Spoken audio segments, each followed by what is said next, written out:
Hey guys. This is part 10 of What If Naruto was the older brother of the Nine Tails Jinchuriki. Hit like and subscribe if you like this one, and also please check the author in the description. Let's start. We are pain, that's all. We are God.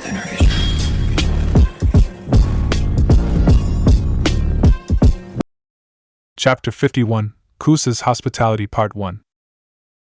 At the gates of Konoha, Naruto stood at the gates of Konoha with Izumi and Shizen, as Team 7, Karen, and Kakashi came to see them off. Sigh. Do you really have to leave again? It feels like you're always away these days. Narumi complained. I thought you were gonna train me in our family jutsu? How am I supposed to learn by myself? Naruto pulled out a scroll and gave it to Narumi. I wrote down what you need to practice in that scroll. If you need any help, ask Kakashi-senpai Yugao, or maybe even Mikoto Obuchan, though she might be busier with the security around the Chunin exams. Also, when you're studying the seals for the thing we've been working on, try to fill in Karen on it too, so she can learn more about seals. Narumi rolled her eyes as she got the scroll from her brother. Ugh? Studying from scrolls? Again? I wish you could teach me. The sensei for the other teams never seemed to leave their teams like this. Naruto scratched the back of his head as he gave an awkward chuckle. She had a point, and he was feeling terrible about it. He became their sensei so he could spend more time with them, but the Hokage was always sending him on some important missions, which he hated. Now come on, Narumi-chan. That's not fair for your brother. It's not like he wants to be away from you guys. Izumi pointed out. Besides, he's taught you guys more than any other sensei that I know teaches their teams. Most sensei have a pretty hands-off approach, you know. I'll try to come back as soon as possible. I'm only doing this so we can have Karen be a part of our family forever. Didn't you say you wished we had a bigger family? Naruto asked Narumi. Narumi sighed as her shoulders sagged. She had to concede on Izumi and Naruto's points. It's not like she wanted to be a brat, but it felt like she was slowly losing her brother, and she wanted him to stay with her more like when they first became a team. You're right. I'm sorry I wasn't more understanding, it's just that I feel like we have less and less time to spend together. Naruto felt awful. She was right, and it would only get worse when he became Hokage. This was supposed to be their last hurrah of sorts, where they spend a lot of time together before they become Chunin and he becomes Hokage. It seemed like things never went according to plan for him. Don't worry, Narumi-chan. We'll get these negotiations done as soon as possible and be back before you even know it. Until then, you'll have your team and Karen to keep you company, right guys? Izumi asked. Sasuke, Hinata, and Karen nodded. Karen stepped up shyly, with her eyes on her toes. I just wanted to say thank you. Thanks for going out of your way to do this for me. Naruto gave her a smile and rubbed the neat side of her hair, which irritated Karen a little, as she didn't need her hair to be any messier. Don't worry, Karen-chan. We're family after all. This is the least I could do, Naruto told her. Narumi saw the interaction and it made her realize she wouldn't be coming home to an empty house this time, and it made her really realize how important it was for all three of them for Naruto to go to Kusa. Alright, Nai-chan. Hurry up and get going. The faster you get there, the faster you can come back, right? Narumi said to Naruto. Naruto smiled as Narumi's blessing for him to go helped him get over his feeling of guilt, and the downer of an atmosphere was dispelled due to her cheery attitude. Alright, I'll be going soon, you little rascals. Just make sure you guys remember to focus on your training, and don't give Kakashi-senpai a tough time, okay? Kakashi gave Narumi a "You heard him" look and smirked under his mask. Narumi rolled her eyes and crossed her arms. Ugh. Fine. But only if he doesn't read that hentai book around us. Izumi gave Kakashi a glare which made him flinch back slightly. Yes. Don't read that smut around them. Alright, can we get over the sappy goodbyes and hurry up and get to training? Sasuke asked, as he was eager to learn his new powerful jutsu from Kakashi, but also because he didn't know how to deal with the emotional atmosphere. Naruto and Kakashi shared a smirk. Alright, Sasuke. I'll be heading out now. Hope you have fun with Kakashi-senpai. I can't wait to see how much you guys improve while I'm gone. Don't disappoint me. Naruto told his team before he headed out with Izumi and Shizen. Kakashi put his hand on Sasuke's shoulder. We are going to have a lot of fun together. Something about the way Kakashi said that made Sasuke regret his choice of words. On the way to Kusa, Izumi glanced over at Naruto as they rushed over towards Kusa on Naruto's insistence. It was plain for her to see that despite the cheery face he showed to his team at his departure, that he was annoyed with having to go and was anxious to get this over with as soon as possible. Don't stress too much, Naruto-kun. You're gonna get ugly wrinkles if you keep doing so. Besides, I don't think the negotiations will take too long. I have a pretty good rapport with the leader of Kusa, you know. Naruto sighed. I sure hope so. Because honestly, my team had a point. I feel terrible that I don't get to spend more time with them. It almost feels like Kakashi is becoming more of a sensei than I am. Izumi giggled. You mean that lazy pervert? I doubt he's half the sensei you are, Naruto, based on how your genin basically idolize you. Naruto scratched the back of his head awkwardly, not knowing how to handle the praise. She's right. While I was training Hinata, she had nothing but the highest of praises for you. Shizen added. Well, I'm not that worried about if they like me more or less. It's just that, I'm running out of time to spend with them, so I wanted to be with them as much as possible, but I keep having responsibilities getting in the way. And it's probably only gonna get worse. Izumi looked at Naruto and Shizen a little nervously. Other than with the higher-ups of the village, it wasn't really known that Naruto was going to become Hokage. She wasn't sure if she was supposed to know yet, and she didn't know if Shizen knew either, but it felt like Naruto was close to divulging the information. I'm sure you'll still be able to see them from time to time, Naruto-kun. Shodai-sama was able to train Sandaime-sama's team alongside Nidaime-sama while he was Hokage. Shizen pointed out. Izumi's eyes widened in shock as she glanced over at Naruto to see his reaction. Oh? So you've heard? It was supposed to be a secret until the announcement, you know? Naruto asked. Shizen quickly covered her mouth, feeling like she had just ruined something. I'm sorry, Naruto-kun. Tsunade-sama told me about it a few days ago, and I didn't know it was a secret. Naruto looked over at Izumi, who was doing her best to pretend she wasn't listening to their conversation. You know too, don't you? I'm sure Mikoto-sama must have mentioned it to you. Naruto asked Izumi. Izumi looked over at Naruto and Shizen to decide how she should respond. She could see that Shizen was feeling guilty at potentially leaking secret information to Izumi, and Naruto was wondering if she knew. Yeah. Mikoto-sama told me. Kinda surprised though. I can't imagine you as Hokage. I feel like you'd hate that. Izumi responded, revealing that she knew as well to help Shizen feel better, but also because she didn't like to lie to Naruto. Naruto shrugged. Well, what can I do? I'm a shinobi after all. I must do what must be done, regardless of how I feel about it. Shizen quickly tried to change the topic to avoid the mood getting worse. Anyway, what is the plan for the negotiations, Izumi-san? I haven't actually really heard too much about what we're gonna do. Shizen asked.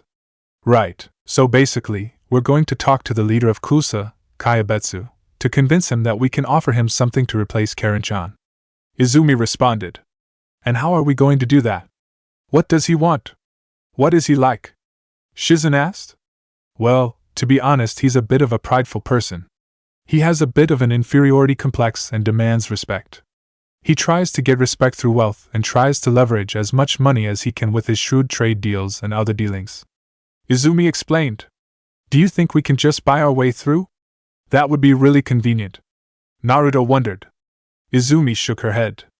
I did say he likes money, but he's also prideful. He doesn't want to be seen as someone who is easily moved by money, even if he kinda might be. No, he'll want something on top of the money, so it doesn't look like he's just selling village assets. He'll want something else in return. Something else? Shizen asked. That's where you come in, Shizen-san. You'll be our main bargaining chip. Izumi told her with a smirk. Eh? At the gates of Kusa in the evening, 2 days later, the Chunin stationed in front of the gates of the village kept glancing at the clock, as their daytime shifts would soon be over, and another team would be coming to relieve them of their duty. Still only 5? Sheesh. I can't wait to get out of gate duty for today so I can go to the bar. Maybe today is the day I get lucky and get one of the hotties to talk to me, eh? What do you think? One of the gate guards told his friend. The other Chunin laughed. I don't know, man. The way you keep stuttering when you see the hotties makes me doubt your chances. The first Chunin clicked his tongue in annoyance. And you? You can't even keep eye contact? Don't act like you're some expert with the ladies. The other Chunin was about to argue back when he saw dust approaching them from a distance. Hey, what's that? He asked his friend. The first Chunin's hand reached for his kunai holster. I'm not sure, but it looks like somebody is coming to Kusa. What they're here for, I'm not sure, but the way they're basically charging here makes me feel uncomfortable. Nobody is dumb enough to attack a whole village. We'll see what this is all about. A few seconds later, their questions were answered when 3 shinobi skidded to a halt. Pant. Geez, Naruto, are you happy now? Pant. Not everyone has your stamina, you know. Goodness. I'm so freaking tired. Can't believe we ran the whole time. Izumi complained. Hey, isn't that Izumi-san? The second gate guard pointed out. Oh. Hey guys. It's been a while. Izumi was still bent over with her hands on her knees to catch her breath, before she gave them a tired wave as she greeted them. Hi Izumi-san. The first gate guard greeted as he blushed. Shizen spent less time on active shinobi than even Izumi, so she was even worse off. Got to get more fit, she panted out. This definitely isn't normal. Or necessary, she added. You guys need to stop complaining. Let's get going. If we're lucky, we might be able to get everything done today so we can head back tomorrow. We've already wasted enough time at that in yesterday. Naruto told his 2 companions, seemingly perfectly fine from the long distance they practically sprinted to get here as quickly as possible. The second gate guard went to the 3 Konoha shinobi and collected their identification documents. What is your business in Kusa? We didn't hear anything about anyone coming today. We had some business to discuss with Kyuubi-sama. Izumi answered back. Kyuubi-sama? The first Chunin asked. Izumi nodded in confirmation. I'll go alert him of your presence. Please wait here a moment. When the first Chunin left, the second one escorted the 3 travelers to the gatehouse nearby. Here. Please wait for a moment, while we get a response on how to direct you, he told them. Izumi nodded with a smile as she sat down on a couch inside and pointed to the other couches to indicate to her 2 companions to also sit down. Shizen was grateful for the chance to rest her legs and quickly sat down and leaned into her couch. Naruto sat down as well, but he was feeling impatient. He bounced his knees up and down impatiently as he waited for the gate guard to come back with some response. He sighed as he kept looking out the window for any sign of the man's return. The second gate guard came back with a teapot and 3 cups on a tray. Please have some tea as you wait, he told them as he handed Izumi a cup. Thanks, Izumi replied. Try the tea, Shizen-san. Kusa has some pretty great tea if you asked me. Shizen nodded and reached out to grab her tea. The gate guard looked away shyly as he handed her a cup. Hope you like it, Shizen responded with a smile. Thank you. I'm sure I will. It smells great. The Kusa Chunin quickly turned away from Shizen with a blush and offered Naruto the last cup. I'm okay. I don't have time to be drinking tea anyway, Naruto responded. It's rude to refuse tea the hosts offer you in Kusa, Naruto. They take these welcoming protocols pretty seriously, Izumi told Naruto. Naruto rolled his eyes. Fine. Thank you. He brusquely took the cup from the tray and downed it in one gulp. The Kusa Chunin was shocked. Hey! That's hot tea! Are you okay? Naruto shrugged. He replied back with, I'm good, with steam coming out of his mouth as he spoke. Izumi rolled her eyes. Geez, Naruto. Have some patience, will you? You have to relax and enjoy things sometimes. Naruto ignored her and kept looking out the window. He didn't have time to relax. He wanted to get this done quickly and get back home.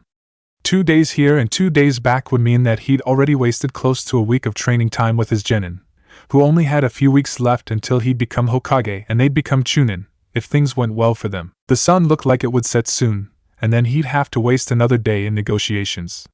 No. He needed to have the meeting with the leader of Kusa today. Izumi shook her head as Shizen watched the 2 interact as she sipped on her delicious tea. It was clear Naruto did not want to be here.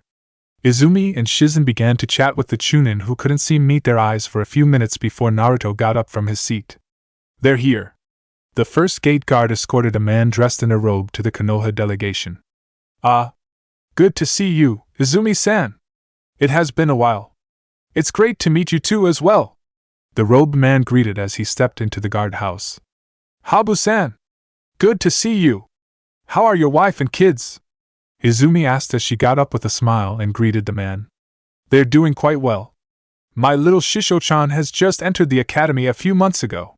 While Izumi and Habu chatted, Naruto grew more and more impatient. He didn't have time for all this formality and useless talking. Every moment they wasted here, the less of a chance they'd have to talk to the leader of Kusa today. Naruto loudly cleared his throat. Sorry about that. I was too caught up catching up with a familiar face. It's nice to meet you too. I'm Habu. And you are? Naruto. Is your leader still in his office? Izumi and Shizen looked at Naruto before giving each other a look of concern, while Habu looked back at Izumi before looking at Naruto again. Yes he is. Habu responded, not knowing what Naruto was getting at. Great! Let's go talk to him now then. You two can catch up on the way to his office, right? Naruto asked. To Kayabetsu-sama's office? Habu asked. It's quite late in the day, and you've just arrived after a long journey.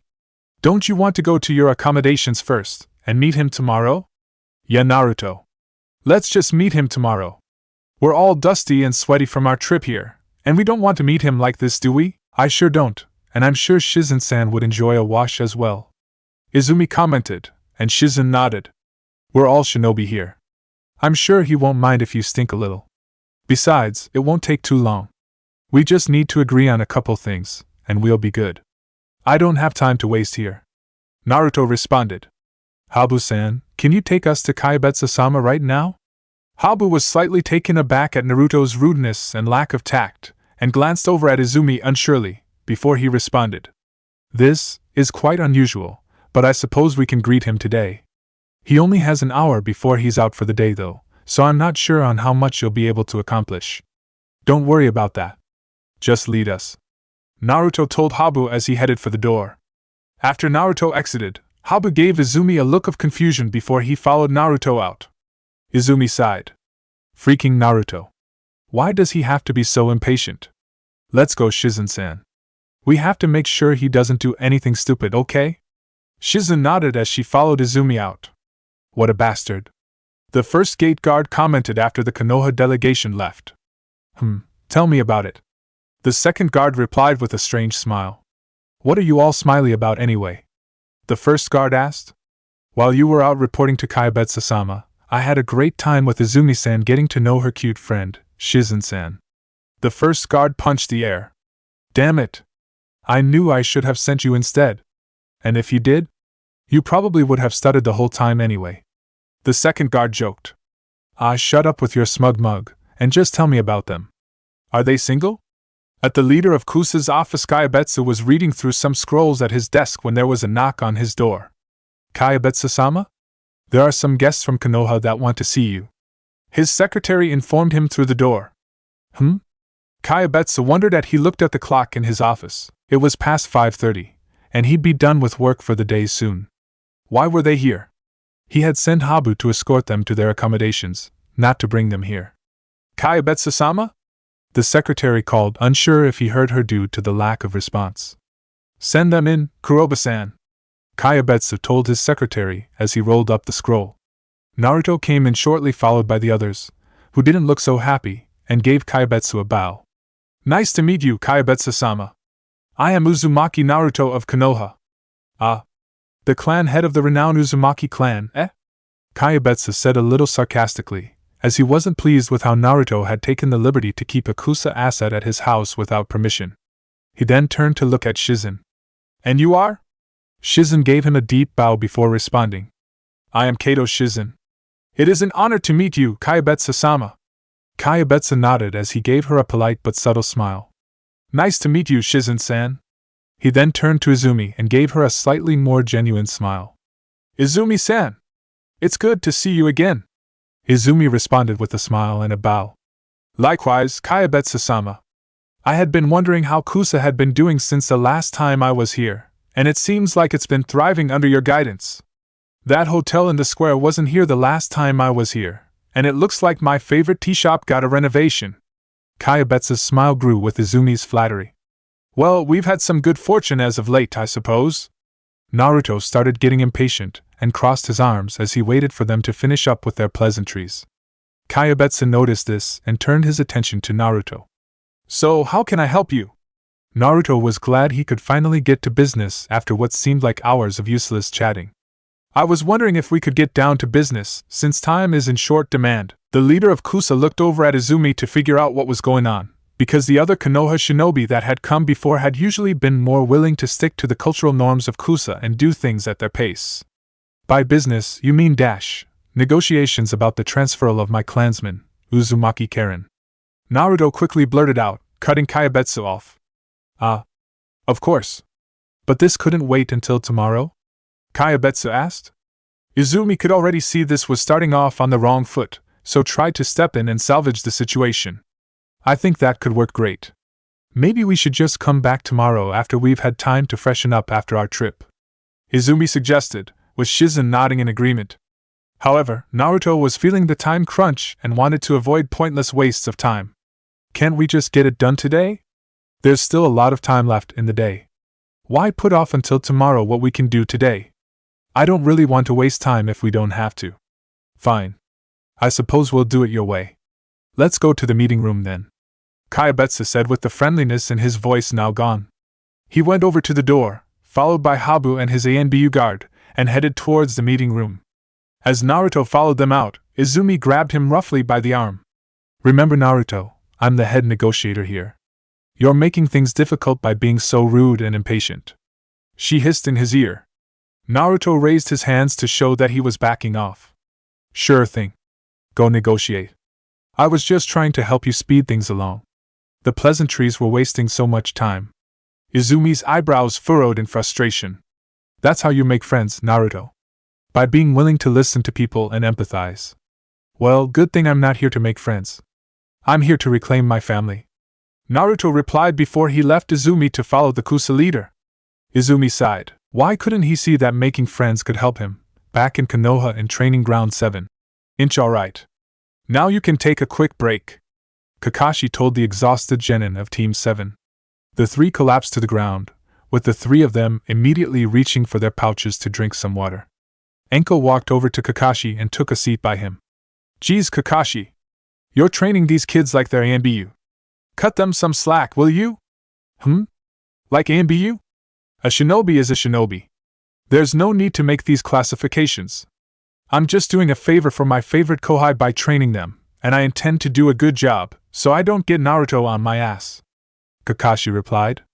Enko looked over and saw the curse seals on Hinata and Sasuke's neck and felt sorry for them. She knew how her life had changed since that bastard Orochimaru put that cursed hickey on her neck and felt like they were somehow kindred spirits now. Sasuke looked up and saw Enko and began go pale. "Why you? What are you doing here? Save your breath, brat, you'll need it. And don't worry about me. I'm just here to work on the princess over here," Enko told Sasuke as she pointed at Hinata. Again?" Hinata asked. "Yup. I'ma be working on you to make you into a complete badass so you can win this whole exam while Kashi works on making Sasuke-chan strong enough to not be so scared of a cute little woman like me," Enko replied. "How about me?" Narumi asked. "Who's my trainer?" "Well, Naruto wanted you to work on your family stuff, and we can't really help you with that. You'll just have to train on getting it down on your own until Naruto returns," Kakashi told Narumi. Narumi grumbled as she walked over to Karen, who was working on some seal basics with a scroll. "This sucks. I wish Naruto and Ai-chan was here," Narumi complained. "Look, you've been complaining a lot recently, but let me tell you, Naruto would like nothing more than to be here himself. But he's a shinobi, so he endures and does what he must. If you want to be a chunin, you're gonna have to learn to stop complaining and understand that this is what shinobi do. We endure to achieve our goals. If you're tired of trying, you can just go home now," Kakashi told Narumi, a little harshly. "Geez, Kakashi. She's obviously frustrated from her lack of progress. You don't need to be so harsh. Can't you help her out?" Enko told Kakashi. "Look, this is the way Naruto told me to do it, okay? I'm already on edge from not being able to read Ika for days now, so don't push me," Kakashi replied. "Alright now. Break time is over. Get up," he told Sasuke and Hinata, who sighed and got up. Enko looked over at Narumi in concern, but she smiled when she saw Narumi. Kakashi's speech had apparently been effective in inspiring her, and the determination on her face was apparent. She went back over to Karen and went to the storage scroll again. At the meeting room in Kusa. Alright. You wanted to get down to business, so let's get down to business. Kayabetsu told Naruto as he took his seat. Izumi gave Naruto a glare, as a warning to remind him to behave and let her do her work. Sorry about everything being so rushed, Kayabetsu-sama. My teammate was a little overeager. I hope you understand. Izumi told Kayabetsu. I see. Kayabetsu replied, still a little peeved at Naruto's lack of etiquette. So, let's hear what Uzumaki-sama has to say about these negotiations. I'm actually in charge of the negotiations regarding the transfer of Uzumaki Karen, so if you don't mind, I'll be reading Hokage-sama's offer to you. Izumi replied. Alright. Tell me. Kayabetsu replied. In addition to better trade deals with Konoha as offered before, Hokage-sama added another offer, as he understands Karen-san's value to your village. Izumi began. Oh? Is that so? What would that offer be? Kayabetsu asked. Hokage-sama recognizes that Karen-san is valuable as a medical asset. That's why he's offering to help massively improve your medical system. And what's wrong with our medical system? And Karen's abilities are irreplicable. What can Konoha possibly teach us to replace someone like her? Kayabetsu asked. Izumi turned to gesture towards Shizen, who gave a shy wave. This here is Shizen. She's Tsunade-sama's apprentice, and is most likely the second best medic in the world. Izumi told Kayabetsu. Kayabetsu looked Shizen up and down and turned back to Izumi. While I am impressed that someone so young is so talented, I'm not seeing what exactly it is that you're offering. Karen's ability to heal people with her chakra is admittedly pretty amazing. However, she's quite limited in what she is able to do, as she can only treat people who are immediately around her. And as her abilities are based on her chakra, she is only as effective when she has enough chakra. Izumi explained. Meanwhile, Shizen-san's brain is filled with all kinds of medical knowledge. And you know how advanced Konoha's medical system is due to Tsunade-sama's contribution. Shizen is basically Tsunade-sama's walking medical journal. Though Tsunade-sama might be able to perform some things better, Shizen has an advanced working knowledge of almost everything Tsunade-sama knows. She added. So, you're saying Shizen-san will teach our medics her knowledge? Kayabetsu guessed. Precisely. Obviously, she can't teach you everything, as some things take too long to teach or some things are specific to the equipment or materials you have access to, but she can still almost completely overhaul the medical system in Kusa to be closer to that of Konoha. Plus, she's a master in toxicology, being able to create all sorts of poisons and antidotes. I've heard her being compared to Chiyo of Suna from some people. Izumi explained. Shizen blushed at the praise. Kayabetsu was impressed as he gave Shizen a second look. With the abundance of exotic plants in Kusa, poison was a huge part of their military ideology and strategies. Shizen's knowledge in developing and treating poisons would be hugely beneficial. That's quite impressive, he responded. However, as great as knowledge is, knowledge doesn't give us bloodlines. While Karen is currently only one person, she can have multiple offspring to carry on her bloodline. Naruto bristled at the way Kayabetsu talked about his clansmen like they were some livestock to be bred. Unlike Konoha, which is known for having numerous bloodlines, we don't have any. I'm not sure Shizen-san's knowledge, though impressive, can make up for a bloodline, Kayabetsu reasoned. Of course. I understand, Kayabetsu-sama. There's no way to replace someone like that. However, we are offering to make up for the lost medical value she brings. Izumi acknowledged. We are trying to bring a family back together here, Kayabetsu-sama. Please help us. We can add other things in to make this noble sacrifice worth it for Kusa. Naruto was annoyed that Izumi framed the situation like Kayabetsu was doing them a favor instead of making a fair exchange. Karen was worth very little to Kusa anyway, and he knew Kayabetsu was just milking the situation to get the most he could and cared very little about Karen herself. What are these other things you refer to? Kayabetsu asked. In addition to better trade deals and medical training, we could offer some money. Izumi began. Are you trying to bribe me? Kayabetsu asked, seeming to take offense. A bribe? Of course not. We know better than to offer a bribe to an honorable man like yourself. Please let me continue my explanation so I can clear up any misunderstandings. What I was offering were funds. Funds that can be used to expand the medical infrastructure of Kusa. I'm sure funds equivalent to several S-rank missions could go a long way in improving the village like you have already been doing, right? Think of how appreciative the villagers would be. Izumi quickly explained, sneaking in some flattery to stoke the man's ego. Of course. I was too hasty. You do bring up great point, Izumi-san. As usual. The village could benefit from some extra funds. Kayabetsu imagined how he would ingratiate himself to the villagers and leave a legacy as someone who brought Kusa into greatness. Besides, the pay for an S-rank mission was no small amount. Especially for a small village like Kusa, which mostly got B-rank missions. It was a very tempting offer. Money is great, but money comes and goes. If we're giving away a valuable asset, we want assets back instead. Habu, who had been quiet until this moment, added on. Oh. Yes, of course. Assets. Are there any other assets you can add on top of this? Kayabetsu asked. Naruto was really miffed now. But it seemed like they were getting close to an agreement, so he decided to make his own offer. I could teach you some seals. That's a pretty great offer. Uzumaki seals are known to be very powerful. Habu commented. Splendid. Let's add that to the list. Any other assets you can offer? Kayabetsu asked. This was too much for Naruto. This greedy bastard was asking for too much. How much do you want for a genin? Half of Konoha? She's part of the Uzumaki clan, so she should be under MY jurisdiction anyway. Izumi and Shizen's jaws dropped at Naruto's outburst. Negotiations had been going well with all the things being offered being comparatively trivial for a major village like Konoha to offer, but Naruto was throwing a wrench into the negotiations with his rash behavior. What little cordial atmosphere that was in the room was immediately extinguished. Oh, is that so? Is that why you saw it fit to kidnap her illegally? Or is it because Konoha is one of the big five that they can treat us minor villages like their lackeys?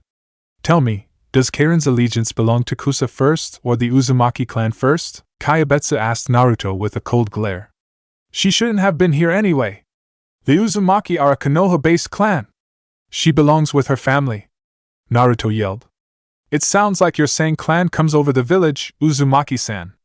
A dangerous ideology. From what I've heard, the Uchiha clan once shared your sentiments. Kayabetsu mentioned, hinting that he had a guess as to why the Uchiha were almost wiped out. You bastard! How dare you talk like that about things you don't know? Naruto growled, rising to his feet as he slammed the table. The ANBU around the room drew their weapons at Naruto's threatening demeanor towards their leader. Naruto smirked. Like any of these schmucks could lay a hand on him if they tried. His eyes darted around, daring any of them to move an inch as he released a huge surge of killing intent. The tension in the room was stifling. The negotiations had really gone to hell right now. Naruto! Behave yourself! Izumi grabbed Naruto's shoulders and forcefully sat him down. And that goes for the rest of you too! She growled as her onyx eyes turned red as her Sharingan revealed themselves. The authority in her voice that she was somehow able to project, and her taking control of Naruto made the Kusa ANBU back down. Izumi deactivated her Sharingan and gave Kayabetsu a deep bow. I apologize on behalf of my teammate. His behavior was inexcusable, but I promise you he's usually a more pleasant person. He's just extremely tired and stressed out. He was in no condition to be a part of any negotiation today, but I made a mistake by not communicating that with him better. I hope you can forgive me, Kayabetsu-sama. Izumi apologized. While he didn't show it, Kayabetsu had heard about Naruto's reputation and was a little scared when Naruto released his killing intent. He was secretly glad Izumi de-escalated the situation and gave him a way out with dignity. He decided to make himself look magnanimous by letting this slight towards him pass. I suppose my words may have been a little presumptuous. Why don't we stop the negotiations today, and pick back up tomorrow when everyone is more rested and less irritated? Kayabetsu suggested. That is a wonderful idea, Kayabetsu-sama. We will heed to your wisdom, and go to our accommodations and enjoy Kusa's famous hospitality. Izumi replied back with a disarming smile on her face which always did the trick of making people feel less concerned. Shizen-sen was dying to know if the rumors that the hot springs in Kusa were second only to Yugikyo were true. Isn't that right, Shizen-san? Izumi asked. Shizen had never said anything of the sort, and was caught off guard. But she knew what Izumi was trying to do, so she gave a nervous smile and nodded. Oh, of course. I've been aching from our long journey here after all. Excellent. Habu-san, please escort our guests to their accommodations and show them the way to our famous onsen, will you? Kayabetsu ordered Habu.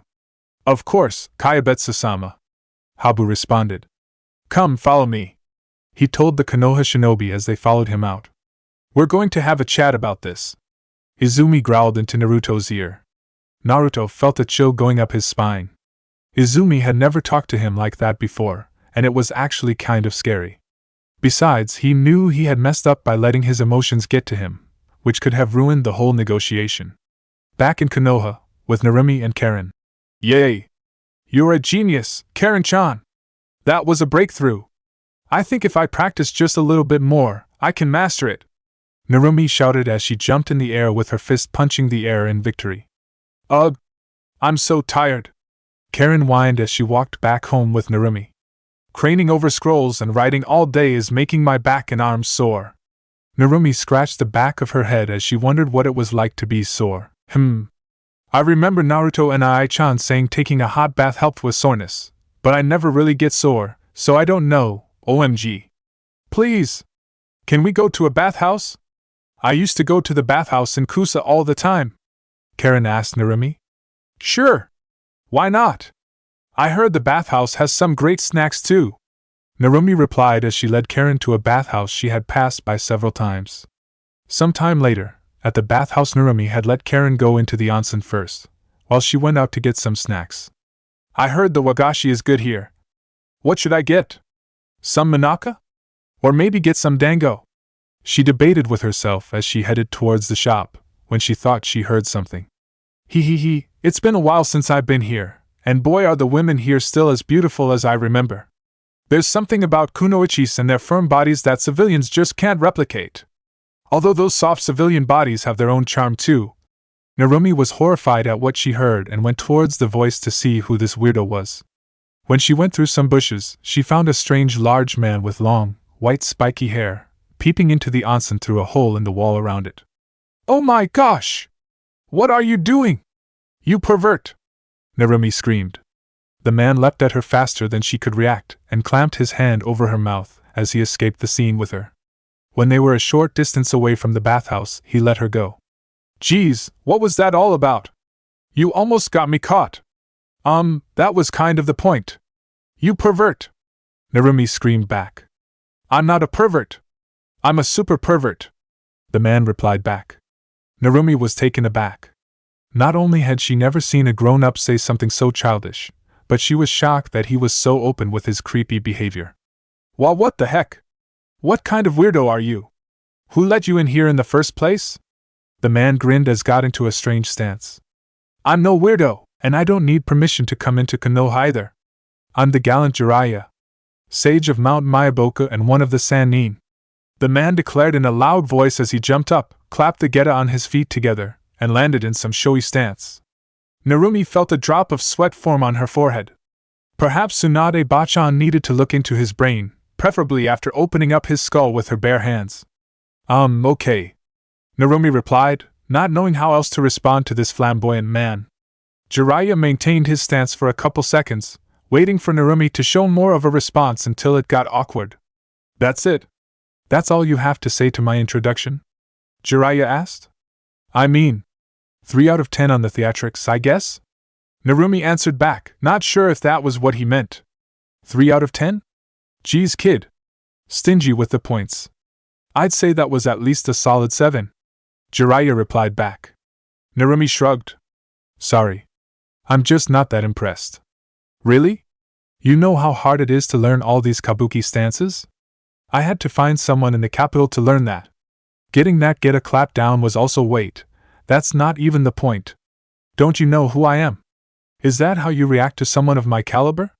Jiraiya asked in exaggerated exasperation. You were. Shirai?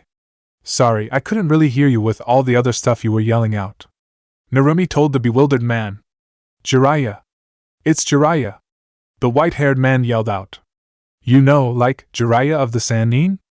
A hero of Konoha? Narumi rubbed her chin as she tried to remember if she had ever heard of someone like that. Sorry. Doesn't really ring a bell. Though to be fair, I'm not the best at remembering random useless facts. Narumi told Jiraiya, with no intent to be offensive, although Jiraiya was taken aback. Random? Useless? You mean you don't know of the Sannin? The Sandame's legendary students? Jiraiya asked. Wait. I think I might remember something. Narumi began. Good, of course you do. I know Konoha wouldn't not teach the children about their heroes. Jiraiya replied. I don't know about all that hero business, but I think Tsunade Bachan said she was a Sannin or something like that, but she didn't really go into it that much. Jiraiya grabbed his belly as he laughed out loud. Ha! Tsunade Bachan. I bet she loves that, doesn't she? Narumi smirked. Oh, you have no idea. You're pretty funny, kid. Jiraiya told Narumi as he wiped a tear out of his eye. Thanks. But don't think I forgot you're a super weirdo. Narumi replied. Anyway, it was interesting meeting you, but I gotta go now. I have to train for the Chunin exams with Karen-chan after our bath. And don't you dare peep this time. Jiraiya raised his hands in surrender. Well, hold your horses there, kid. Jiraiya-sama loves women and women love him, but he's not a pedophile, okay? Yeah? Whatever. You can prove that by not peeping on some young girls. Hey! I've got no interest in some brats like you, okay? Jiraiya yelled out. Speaking of being young though, did you say something about training for the Chunin exams? Aren't you a bit young for that? You don't look like you can be older than 13. I'm 12 actually. And yes, I am participating in the Chunin exams. My whole team is. Apparently, we're one of the first rookie teams to have all the members to make it to the final round. Narumi told Jiraiya as she puffed out her chest in pride. You're a rookie? And Sarutobi-sensei let your whole team enter? What is he thinking? That was so dangerous. Who's your sensei? What kind of sensei would do something so risky? Jiraiya said in shock. Hey! Don't talk about my sensei like that. That's my brother we're talking about. Narumi yelled back. Oh yeah? And who's your brother? Jiraiya asked. Naruto. Uzumaki Naruto. And he's the best sensei, so back off. Narumi shouted back aggressively. When Jiraiya heard that name, he felt a pang of guilt shooting throughout his heart. The boy who was a spitting image of his beloved student. The boy who was supposed to grow up with the most privilege but grew up as one of the poorest. The boy who was forced to become an adult at the age of 8. The boy he had failed. He now realized that the girl in front of him was a mirror image of Kushina. Another child he had failed. My bad, kid. I was out of line. Jiraiya responded with a more serious tone. Narumi saw his sudden change in countenance and sensed a deep sorrow in him, so she softened her tone. It's all right. I mean, it was pretty dangerous after all. But we're tougher than you think. My brother trained us well. Is that right? And you're gonna go train with him again after your bath? Jiraiya asked. Narumi shook her head. No. It's just me and Karen-chan. Naruto and I-chan is away on a mission right now. Sarutobi-sensei sent him on a mission when you have the final round of your Chunin exams coming up in a few weeks. That's unusual. Narumi sighed. Yeah, it sucks. But I'm a kunoichi, so I'll have to just deal with it, and do my best until he comes back. Jiraiya smiled at her words. That's quite mature of you, kid. You're sounding like a Chunin already. Narumi smiled back. Thanks. But by the way, I'm not kid. I'm Narumi. Jiraiya ruffled her hair. Got it, kid. Narumi rolled her eyes. You know what? I like you. Why don't I help you train until your brother comes back? Jiraiya offered. Narumi gave him a doubtful side glance. I mean, thanks, but what can you even train me in? Do you even know how I fight? Jiraiya showed her his upturned palm. He was going to show her her father's legacy. How about I teach you a powerful jutsu? He offered. Narumi watched as Jiraiya's chakra began to visibly swirl in his palm until it formed an orb. Pretty cool, huh? This is an A-rank jutsu developed by the Yandame himself, Jiraiya told Narumi in order to entice her. However, he was a little surprised when she didn't seem to be all that impressed. Come on, kid. You're telling you this isn't impressive either? Geez, what does it take to impress you? Narumi shrugged. I mean, it's cool. I would have been impressed a few days ago. Or maybe even a few hours ago. She then formed a clone and began forming a spinning orb of chakra on her hand with her clone. What the? Kagebunshin? And the Rasengan? What kind of genin are you? How do you know how to do this? Jiraiya asked in shock. I mean, it is my father's jutsu after all. If anything, I'm wondering how you know how to do it. Narumi told Jiraiya as she dispelled the Rasengan and her clone. Jiraiya opened his mouth to speak, but no words came out. What was he supposed to say? It really seemed like Naruto hadn't told her anything about him, which meant that Naruto likely didn't like him at all. And it wouldn't be Naruto's fault either. Jiraiya knew he had messed up, too busy dealing with his own grief to take care of his late student's children, and he had always made some excuse for himself to not come back to Konoha. I was his sensei, Jiraiya finally managed to say. And he taught it to me. Narumi raised an eyebrow. His sensei? And he's the one teaching you? Are you sure he wasn't the sensei? Jiraiya let out a small chuckle. It seemed like Narumi was just like Kushina, able to lighten any atmosphere. Well, it sure sounds like it, doesn't it? He replied. Anyway, if that's all you were gonna teach me, I don't think I'll need your help, Narumi told Jiraiya. Jiraiya couldn't let her go like that. He had been absent from her life for too long. He desperately wanted to make up for it in any way possible. Wait. I can teach you something else. And what would that be? Jiraiya began weaving a sequence of hand seals. Kuchios no Jutsu, summoning technique. There was poof of smoke, and when that began to settle, Narumi saw the silhouette of Jiraiya standing on the head of what looked like a giant frog. Narumi swore she could hear what sounded like kabuki music playing the background. You really thought that was the only thing I can teach you? I'm Jiraiya, the Toad Sage, he announced as he got into another stance. Froggy. Narumi squealed as she ran towards the frog that Jiraiya was standing on top of. It's a toad, kid, Jiraiya said in a deadpan delivery.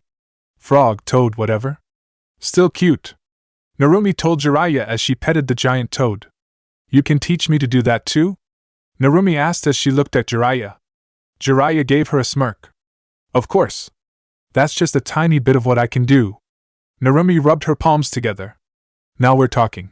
Jiraiya could see he had her hooked. Finally, he could begin his path to redemption, he thought. Oh. And by the way, that entrance was much better. I'd say 6 out of 10. Narumi commented. 6. I summoned a giant toad and danced on its head and that's all I get? Narumi shrugged. And it's mostly from the toad too. Jiraiya face-palmed. This girl was a tough cookie to impress. Chapter 52, Kusa's Hospitality Part 2. Naruto looked to his left and to his right, and saw angry-looking faces, full of discontent and rebellion. He couldn't blame them though. He was feeling the same way right now. All right, you scum! Stand in a proper straight line and look at your toes, or you'll feel my wrath. Naruto snorted to himself. As if that weakling could do anything to him. Or what? What are you gonna do, you little rat? One man scoffed, saying what was on Naruto's mind for him. However, Naruto kept his mouth shut, as he wasn't having a great track record with his choice of words recently, and simply watched the man who spoke out getting beaten with a club. Naruto sighed. Why was he even really here? How did things get so messy so quickly? Flashback. At the diplomatic guest house in Kusa after the meeting, once Shizen closed the door of their lodging in Kusa, Izumi looked straight at Naruto. Put up a privacy seal. Naruto quickly formed a few hand seals and placed his palm on the floor, with lines of kanji emanating from that point until it covered the room before it vanished. Once Izumi saw that the room was secured, she collapsed into a nearby couch. Naruto and Shizen stood in silence, not knowing what to do but clearly seeing that Izumi was livid. A few awkward moments passed by, with Izumi resting her elbows on her knees and covering her face with her hands. The silence was becoming unbearable, so Naruto spoke first in an attempt to break the awkward silence. Are you angry? Naruto felt a shiver crawl up his spine when Izumi slowly turned her head to look at him, with a certain fire in her eyes. Am I angry? What do you think? You basically sabotaged our mission. What the hell was that, Naruto? Were you trying to mess up the negotiation on purpose? What were you thinking? Izumi yelled out in an exasperated voice.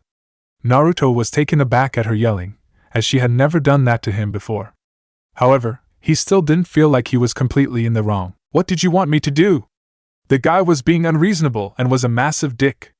Did you expect him to talk about my family member like she's some brood mare and for me to be okay with that? Naruto replied back. Izumi could see that he was still upset about the situation. She sighed before she spoke to him in a calmer voice. Listen, I know Kaibetsu was being an asshole, talking about Karen-chan like that, and trust me, I didn't like that any more than you did. I also didn't appreciate it when he talked about the massacre of my clan the way he did. Then why did you say nothing? When he brought up your clan, I wanted to kill him. How could you do nothing? Naruto asked, though also in a much calmer tone, and much less defensively. Because of the mission, Naruto. If I can, I just reply as if the jabs weren't meant to be offensive because I don't want the flow of the negotiations to be dictated by their hostility, and I don't want them to know what affects me.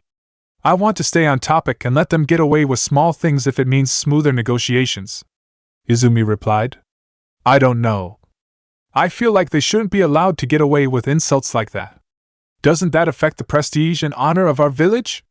Besides, I don't get why you're sucking up to him so much anyway. We're a much bigger, stronger village than them. You're acting like we're subservient to them or something. Naruto questioned.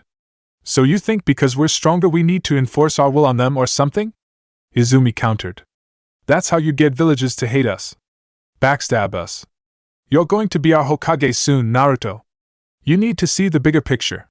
You can't treat this like a mission where you can just use your martial and shinobi skills to get what you want. Another thing you have to understand here is that we are here not just as representatives of Konoha, but also as representatives of the Sandaime. You know he doesn't want to use the weight of Konoha to bully other villages. He wants us to talk as equals. Equal doesn't mean we have to suck up to them though. Naruto answered. Equal means we're starting at a level playing field. The next factor we need to consider is the fact that they have something we want, and the only peaceful way to get it is to make them an offer they want to take. Therefore, they have the upper hand right now. We have to acknowledge that in our approach. Izumi explained. So that means just giving him everything? The man was being way too greedy, and you know that. Naruto pointed out. See, that was what we wanted them to think. Izumi replied. Huh?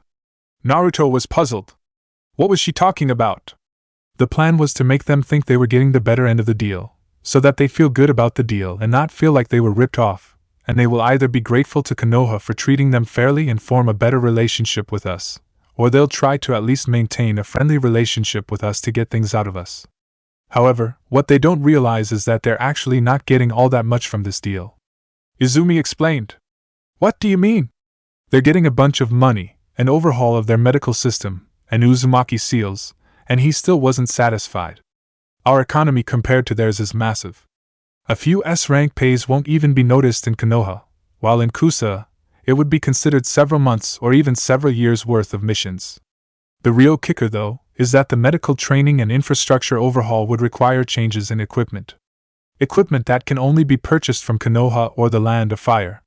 That means they'll have to buy it from us, meaning the money we gave them will come back to us and stimulate our economy. They'd still get a better medical system, but they really wouldn't be getting as much back as you would think, and it would benefit us too. Izumi pointed out. We could have gotten Karen and improved relations with Kusa simultaneously for very little in return. Naruto realized he might have let the personal nature of the mission get in the way of thinking logically instead of emotionally, and possibly ruined their mission. He was just in too much of a rush to get back to Narumi and his team, that he let that cloud his judgment. He was disappointed in himself. It reminded him of the time he and Itachi were on a mission in AIM, where Itachi was distracted by personal matters and almost got killed. At least now he could relate and understand him. So, what now? Naruto asked. We probably can't go with that plan anymore, can we? Izumi shook her head. Honestly, I'm not sure what approach Kaibetsu is going to take tomorrow. I suppose I'll have to try to guess all of his approaches and try to make a plan for each one. Damn it. Naruto swore as he slammed the wall next to him with his fist. I've ruined our mission, haven't I? Izumi got up and put her hand on his shoulder. She didn't enjoy seeing her friend like this. It's alright, Naruto. We all make mistakes. There's no point beating ourselves up for past events. It's water under the bridge now. What we need to do now is to figure out what we're going to do moving forward. In a strange way, Izumi now being so understanding just made him feel worse. He felt like he deserved to be yelled at or punished for his failure. He felt absolutely awful. He needed time to process everything and think. I'm gonna head outside for a bit to get some fresh and clear my mind, Naruto told Izumi and Shizen. Alright. But don't be gone for too long. I want to bounce some ideas off of you when you get back, okay?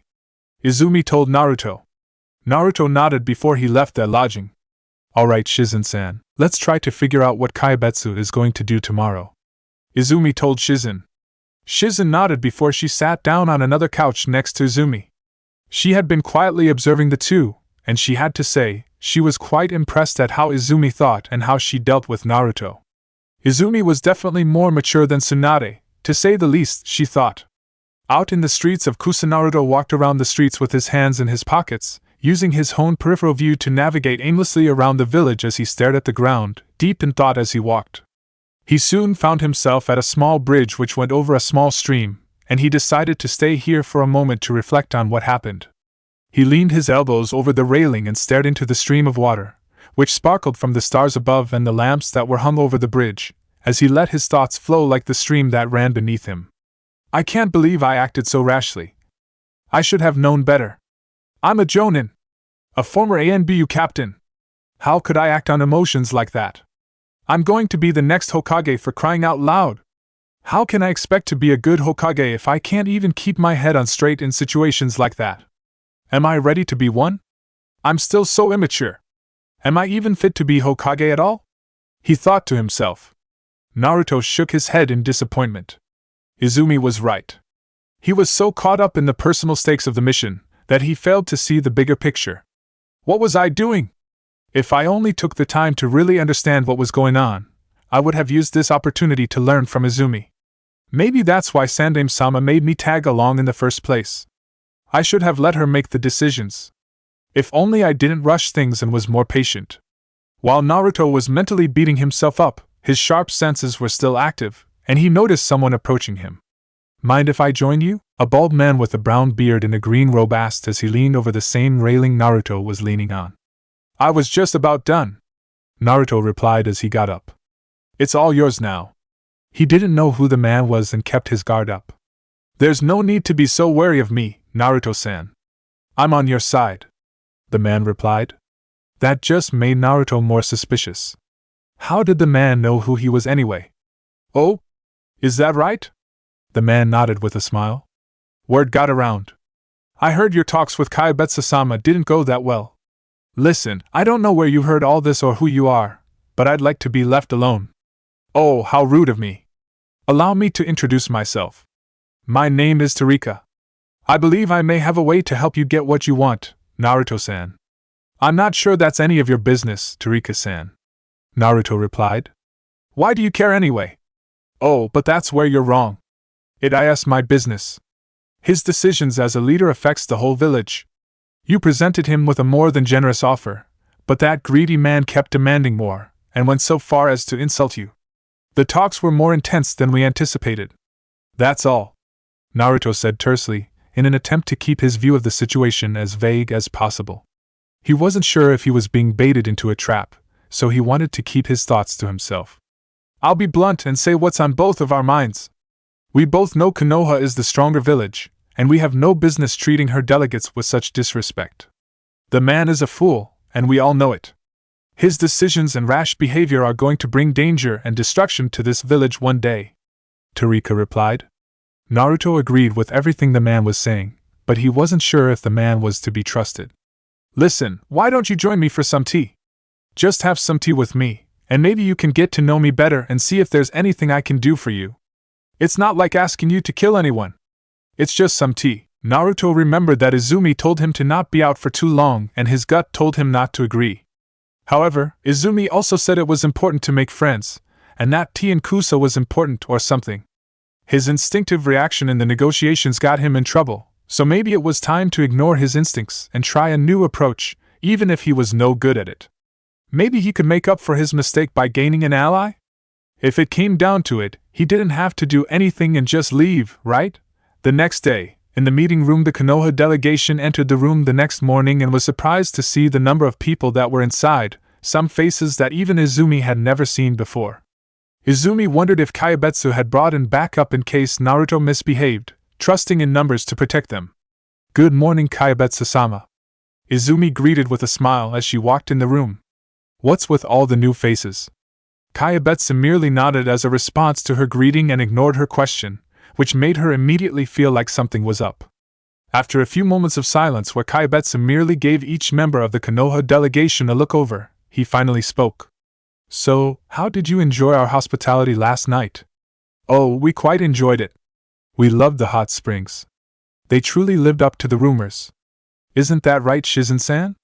Izumi answered, with Shizen agreeing with her. "Oh, that's wonderful to hear. Glad you enjoyed them," Kayabetsu replied, though it sounded insincere to Izumi. "And how about you, Naruto-san? Did you enjoy our tea?" Naruto wasn't expecting to be asked that but nodded to be polite. "Why yes, Kayabetsu-sama. The tea was very good," he replied. Kayabetsu nodded to his answer. Good. Glad to hear that. And did you enjoy your company last night?" Izumi and Shizen looked over at Naruto. "What company? What was Kayabetsu talking about?" Naruto took a moment before he responded. This seemed like a loaded question and could very likely be a trap. He wasn't sure how to respond. I suppose he was alright. I wasn't expecting any company, or to have any tea for that matter, but I suppose it's better to have someone to drink with rather than drinking alone," Naruto replied.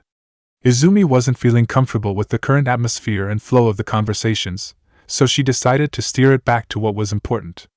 "Anyway, Kayabetsu-sama, have you given any thought to our proposal dash?" Izumi was cut off mid-speech when Kayabetsu raised his hand towards her, signaling for her to stop speaking, while he maintained eye contact with Naruto. All pretense of cordiality were gone now, with a serious face now on Kayabetsu's face. "How well do you know Torika, Naruto-san?" he asked. Naruto could see something was clearly wrong, and he seemed to be involved somehow. "Not too well, Kayabetsu-sama. I merely enjoyed his company for the duration of a cup of tea, having to come back to my room soon after for sleep. We had a long journey after all, and we were quite tired." Izumi was visibly concerned now, nervous about what had happened during the brief period Naruto was outside last night. "Have any interesting conversations with the man?" Kayabetsu asked. Naruto shook his head. "Not really. Just small talk mostly." Kayabetsu nodded his head to Naruto's response before calling out to his ANBU. "Please bring in Torika-san." The Konoha delegation looked towards the door and was surprised when a badly beaten man was dragged in chains. "What is going on here?" Izumi asked Kayabetsu, seeing that something big was happening. "You see, my dear Izumi-san, Torika-san over here had been arrested last night for treason against the village." Naruto was shocked. "What? When did this all happen? Treason? How? Why?" "Torika-san was last spotted with Naruto-san last night, before he attempted to assassinate me," Kayabetsu informed the room. "Naruto? What's going on?" Izumi asked, hoping Naruto would clear things up. "While it's true that I had tea with the man, I know nothing about what he was planning, and had nothing to do with it," Naruto replied. Kayabetsu chuckled to his response. "Playing dumb, are we? Torika already confessed that you would support his claim to the leadership of the village in exchange for Karen when you couldn't get her for your offer yesterday." Naruto was flabbergasted. "What? What was he talking about?" "That is a lie. You're making things up to incriminate me. I had nothing to do with whatever he did." "Oh, we'll find out who's lying when we're done interrogating you," Kayabetsu yelled back. Izumi couldn't take it anymore. She cut in to defend her friend. "You are aware that he is a part of Konoha's diplomatic delegation to Kusa, right? He has diplomatic immunity. Arresting him would be a serious offense and breach of conduct. Conspiracy and treason against a village is also a serious offense, Izumi-san," he fired back. "Konoha will not take kindly to a foreign village mistreating her diplomats. If you carry through with this, there will be repercussions," she responded sternly. "He will not be mistreated, Izumi-san," Habu interjected, trying to de-escalate things. "We assure you that while he will be questioned, he will not be mistreated." Izumi pointed at Torika. "And what about him? The way you questioned him doesn't exactly fill me with confidence. Torika is a different case. He tried to kill Kayabetsu-sama directly," Habu responded. Kayabetsu nodded. We are obviously aware of Naruto-san's status as a diplomat of Konoha. While we need to question him to figure out what is going on, we will not mistreat him until he is proven guilty," he answered, trying to appease Izumi before the situation escalated into a potential war with Konoha. Izumi wasn't having it. "I'm not going to let anyone arrest a diplomat of Konoha until there is some concrete evidence." "He is the evidence," Kayabetsu replied while pointing at Torika.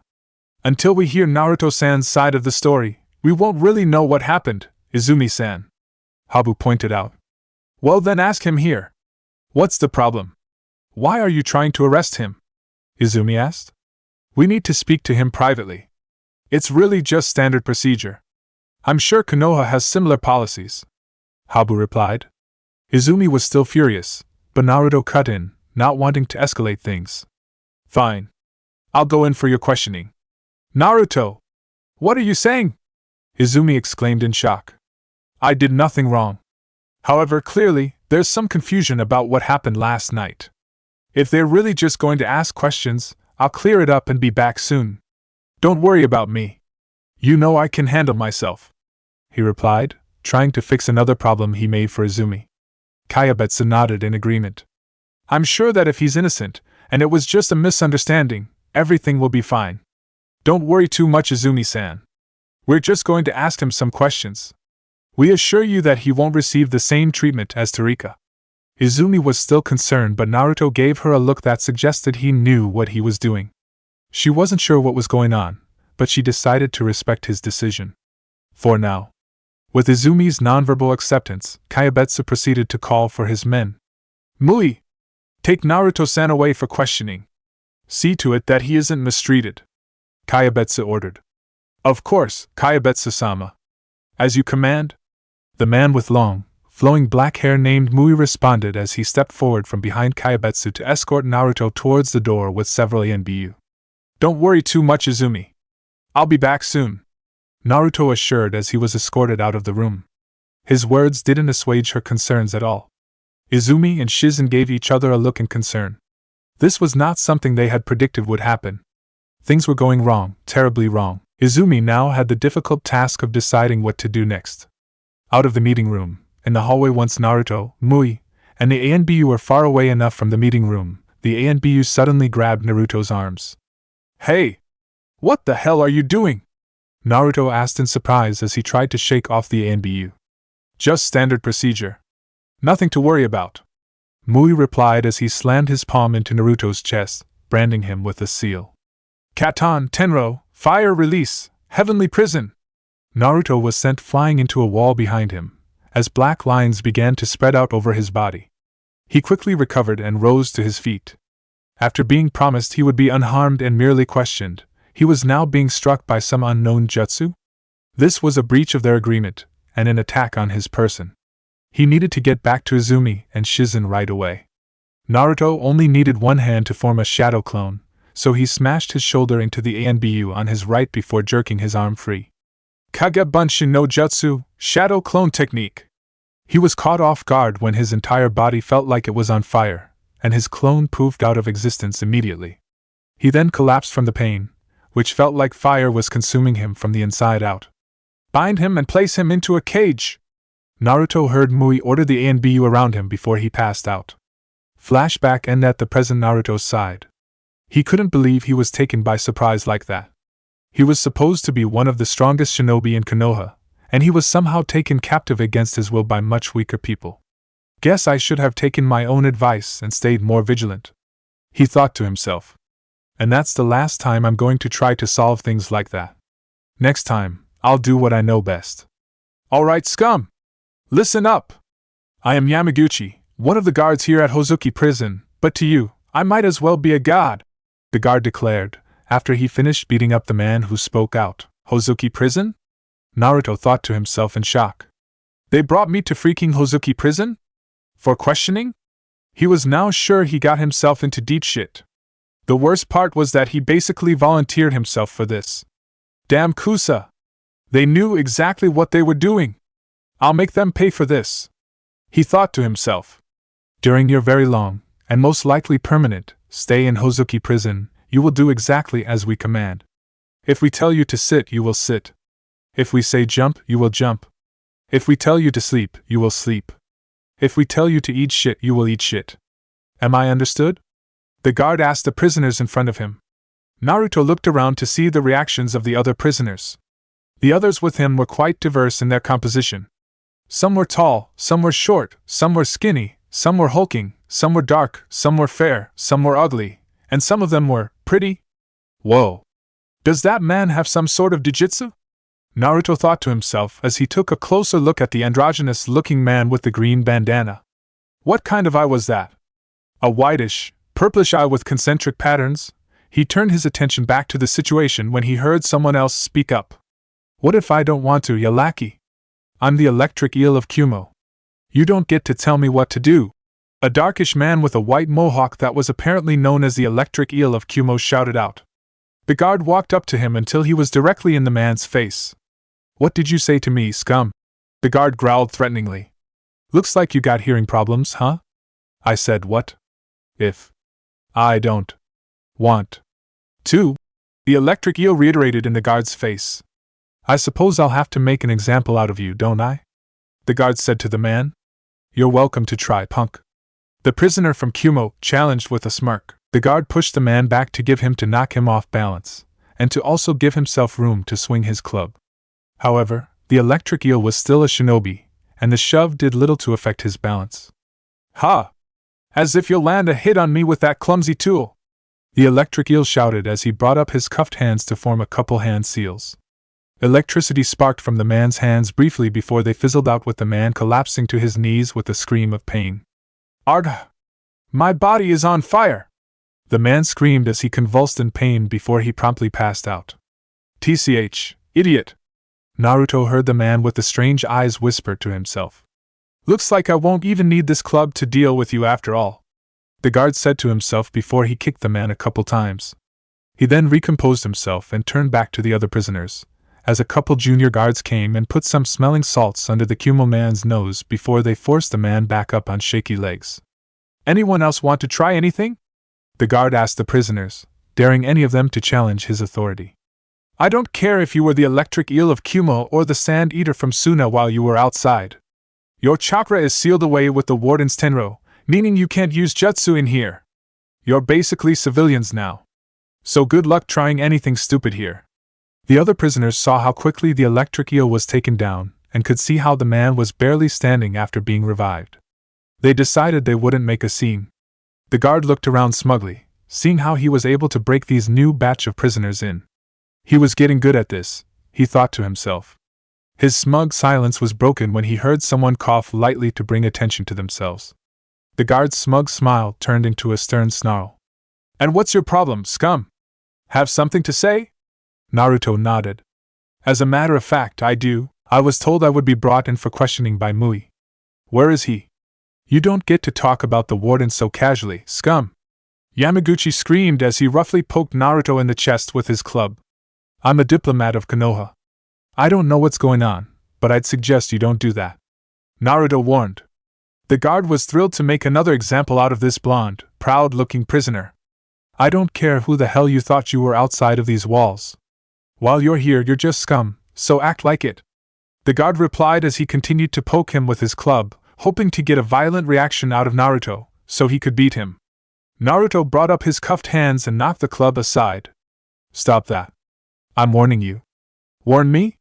I do the warning around here, scum! Yamaguchi yelled before he swung at Naruto with his club. Naruto easily sidestepped the telegraphed blow, while simultaneously planting his right foot behind the guard's foot. He then rammed his shoulder into him to knock him over. As soon as Yamaguchi hit the floor, Naruto stomped on his wrist with his left foot, and used his right foot to kick the club out of the man's hand. The other prisoners started cheering while the other guards began to rush in to beat Naruto.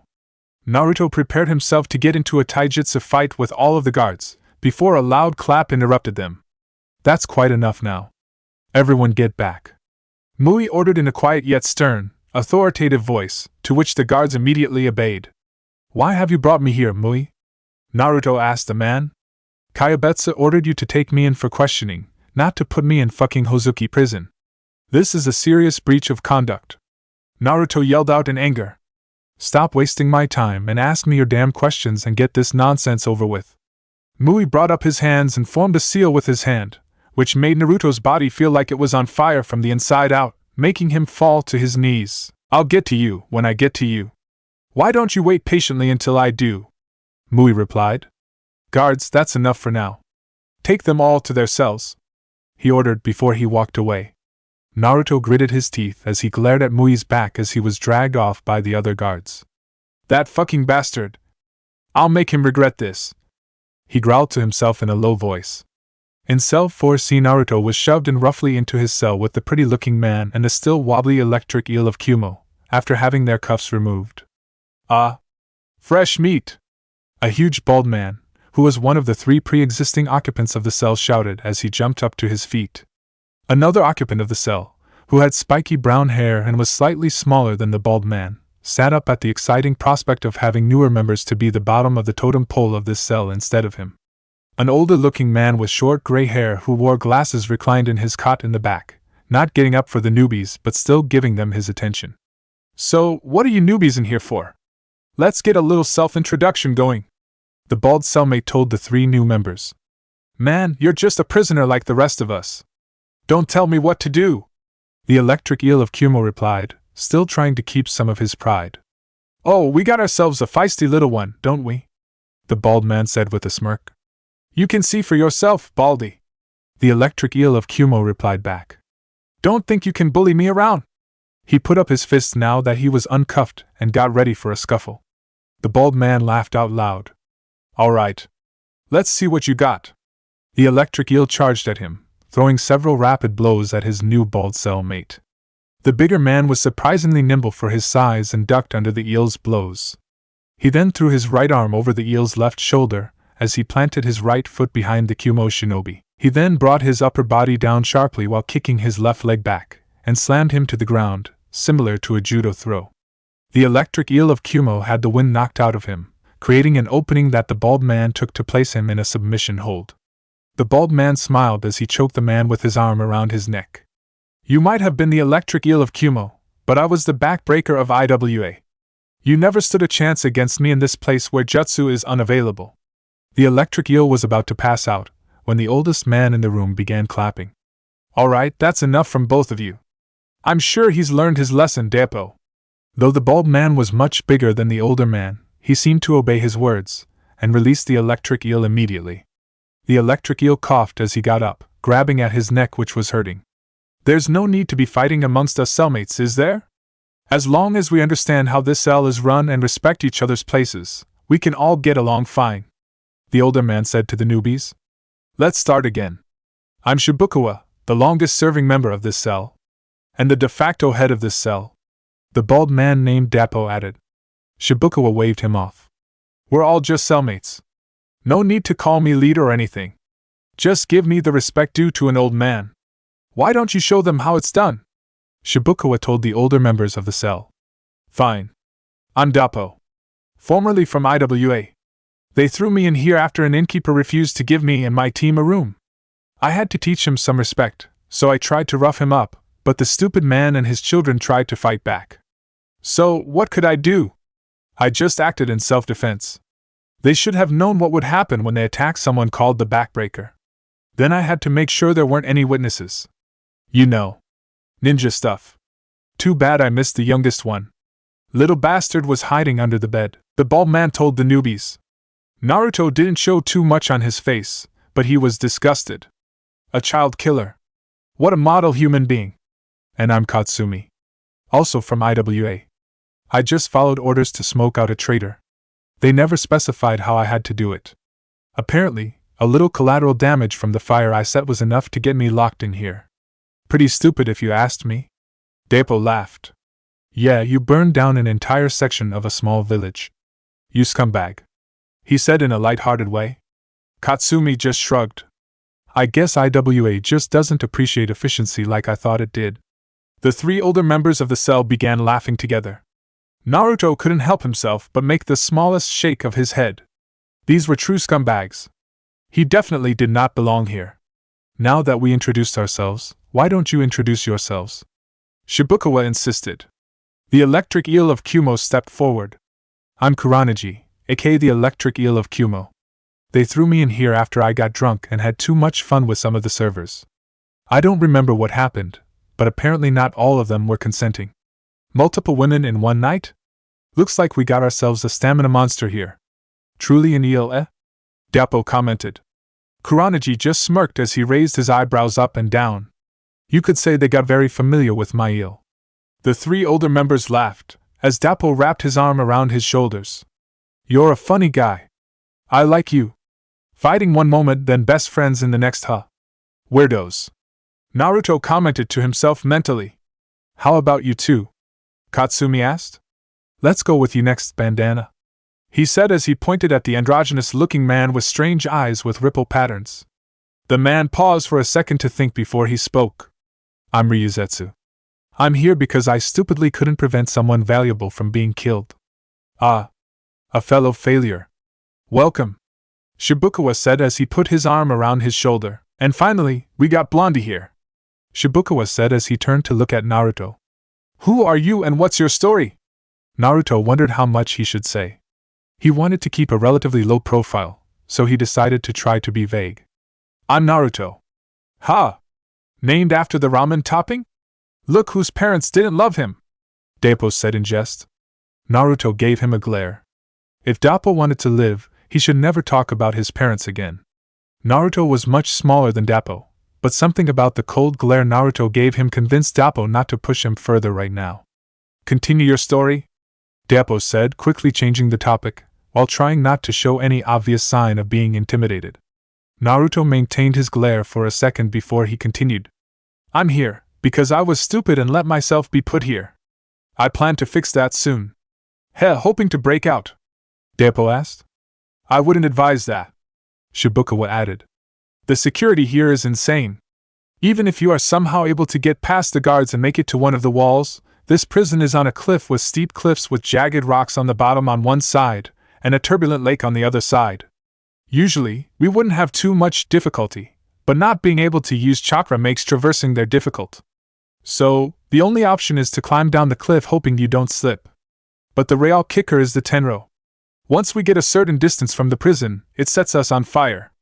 There hasn't been anyone who has been able to escape this prison, and to live to tell the tale. Naruto shrugged. He didn't specifically say what he was planning. All he knew was that he'd get out of here, one way or another. The older man came and put his arms around Naruto as well, having both Ryuzetsu and Naruto under his arms, while Kuranagi had Dapo and Katsumi's arms around his shoulders. It's nice to meet you all. Now that we got to know each other, let me tell you this. As the senior member of the cell, I'll take care of you guys. All you have to do is listen to me, alright? Ryuzetsu and Kuranagi nodded. Naruto chafed at some random prisoner trying to impose his authority on him. All he could do was not shake his head. At the diplomatic guest house in Kusazumi paced around the living room, constantly looking at the clock, anxiously waiting to hear anything about Naruto. This is taking way too long. There's no way they're still questioning him. Izumi muttered to herself. I was stupid. I should have never agreed to let Naruto go in for questioning alone. Shizen could see that Izumi was worried for Naruto, and frankly, she was feeling the same way. Did the guards in front of our guest house say anything about what's going on? Shizen asked. Izumi shook her head. Something's definitely not right. This is definitely beyond the scope of what's normal. We need to contact the Hokage right away and ask what we need to do. Maybe I can cast a genjutsu on one of the guards to get a message out. Shizen shook her head. I don't think that's a good idea, Izumi-san. If they were somehow able to realize that you cast a genjutsu on a Kusa shinobi, that could be disastrous. Hey! You think I'd do such a shoddy job as to be noticed? My genjutsu is pretty good. I can do a good job. Izumi countered defensively. Shizen gave her a small smile to calm her. I have no doubt in your ability, Izumi-san. It's just that I have another option for us. I just want us to take the safer option. What do you have in mind? Izumi asked. Tsunade-sama taught me the summoning jutsu. We both signed the summoning contract with the slugs. I'm not as proficient as Tsunade-sama, but I may be able to summon a slug to have her deliver a message to Tsunade-sama. Shizen replied. Izumi let out a small whistle, impressed. Now that is a great option. Why didn't you say so sooner? Summon away, Shizen-san. Shizen nodded before taking a deep breath, preparing herself for a chakra-intensive jutsu. Kuchios no jutsu, summoning technique! Shizen called out after she bit her finger and slammed her palm to the ground. With a small puff of smoke, a wolf-sized slug appeared in front of Shizen. You summon me, Shizen-san? The slug asked. Shizen huffed a little from her exertion as she nodded. I did, Katsuya-sama. We need to get a message to Tsunade-sama urgently. Of course. What do you need me to tell her? Katsuya asked. Shizen looked at Izumi, who took that as a sign to introduce herself. Hello, Katsuya-sama. I'm Uchiha Izumi. She began. Please tell Tsunade-sama to tell the Hokage that things have gone wrong. Very wrong. Chapter 53, Kusa's Hospitality Part 3. Hozuki Prison Mess Hall. Naruto looked down at his hands and stared at the nameless, beige glop in his bowl. A small piece of grilled fish was carelessly thrown on top of it. And don't bother asking for more. That's all you get. The guard serving the prisoners the food said callously. Naruto shrugged and moved along. He wasn't planning on asking for more of this crap anyway. He looked around and saw his cellmates sitting together at a table. He saw an open seat next to Ryuzetsu and sat down next to him. Ryuzetsu saw his blonde cellmate take a seat next to him and groaned internally. Why did this unruly maverick have to sit next to him?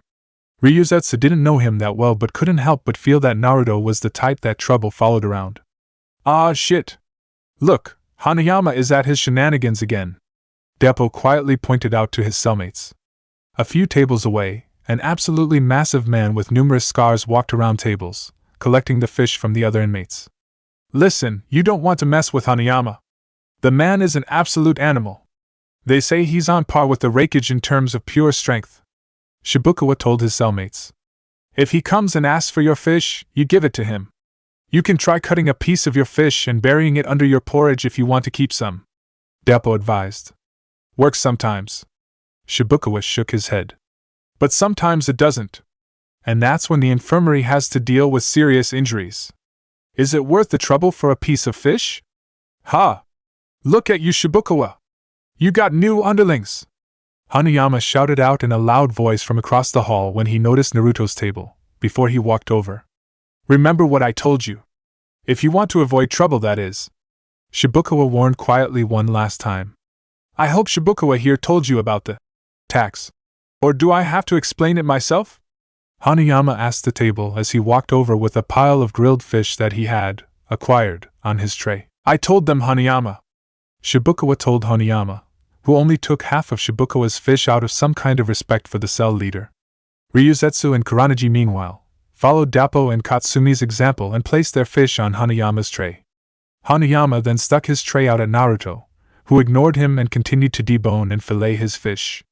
Hey! Blondie! Your fish! Hanayama demanded. His cellmates began to sweat, wondering what Naruto was thinking. Naruto picked up his now boneless fillets of fish and promptly proceeded to shove both fillets of fish in his mouth. Shibukawa, Dappo, and Katsumi's jaws dropped at the sight, while Kuranagi looked back and forth nervously at Naruto and Hanayama, wondering what was going to happen now. Ryuzetsu just sighed. There was really no reason to start trouble over a piece of fish. The guy really was just defiant for his pride's sake, it seemed. For a moment, Hanayama's face was full of disbelief, wondering how some newbie weakling dared to go against him, before his face became filled with anger. But what scared Shibukawa the most was when that look of anger turned into a smile. Looks like you got a tough guy here, Shibukawa? Hanayama commented before he gave a whistle. One of his lackeys came running over by his side. You called Hanayama-sama? Hanayama handed him his tray of fish. Make sure you take good care of that. He then turned to Naruto, who was still calmly eating. Ryuzetsu and the other inmates of Cell 4C slowly inched away from Naruto, hoping to put some distance between them and the trouble that was obviously brewing. Hanayama grabbed the front of Naruto's prison shirt and brought Naruto's face closer to his. I'm going to have to teach you a lesson, don't I, tough guy? Before Hanayama could say another word, Naruto smashed his bowl of porridge into Hanayama's face.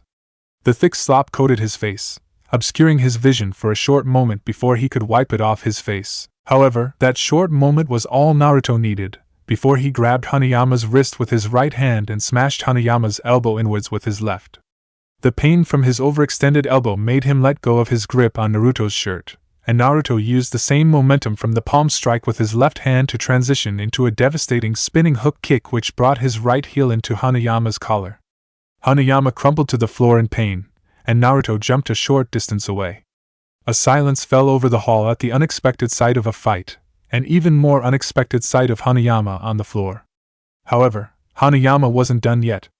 Though his right arm was temporarily paralyzed from Naruto's 2 strikes, it was his turn to surprise Naruto with his immense strength. With his vision still impaired from the slop on his face, he grabbed the leg of the joined bench and table the cellmates of 4C were sitting on with his left hand and picked up the entire thing. The inmates went flying off as the man swung the entire thing at Naruto with one arm. Naruto jumped and kicked the solid wood table with both feet, which had the effect of launching him across the mess hall, instead of being smashed by the unconventional weapon. By this time the mess hall was going crazy with excitement over the fight, with cheers and yells breaking out all over, with occasional separate independent fights breaking out over the commotion.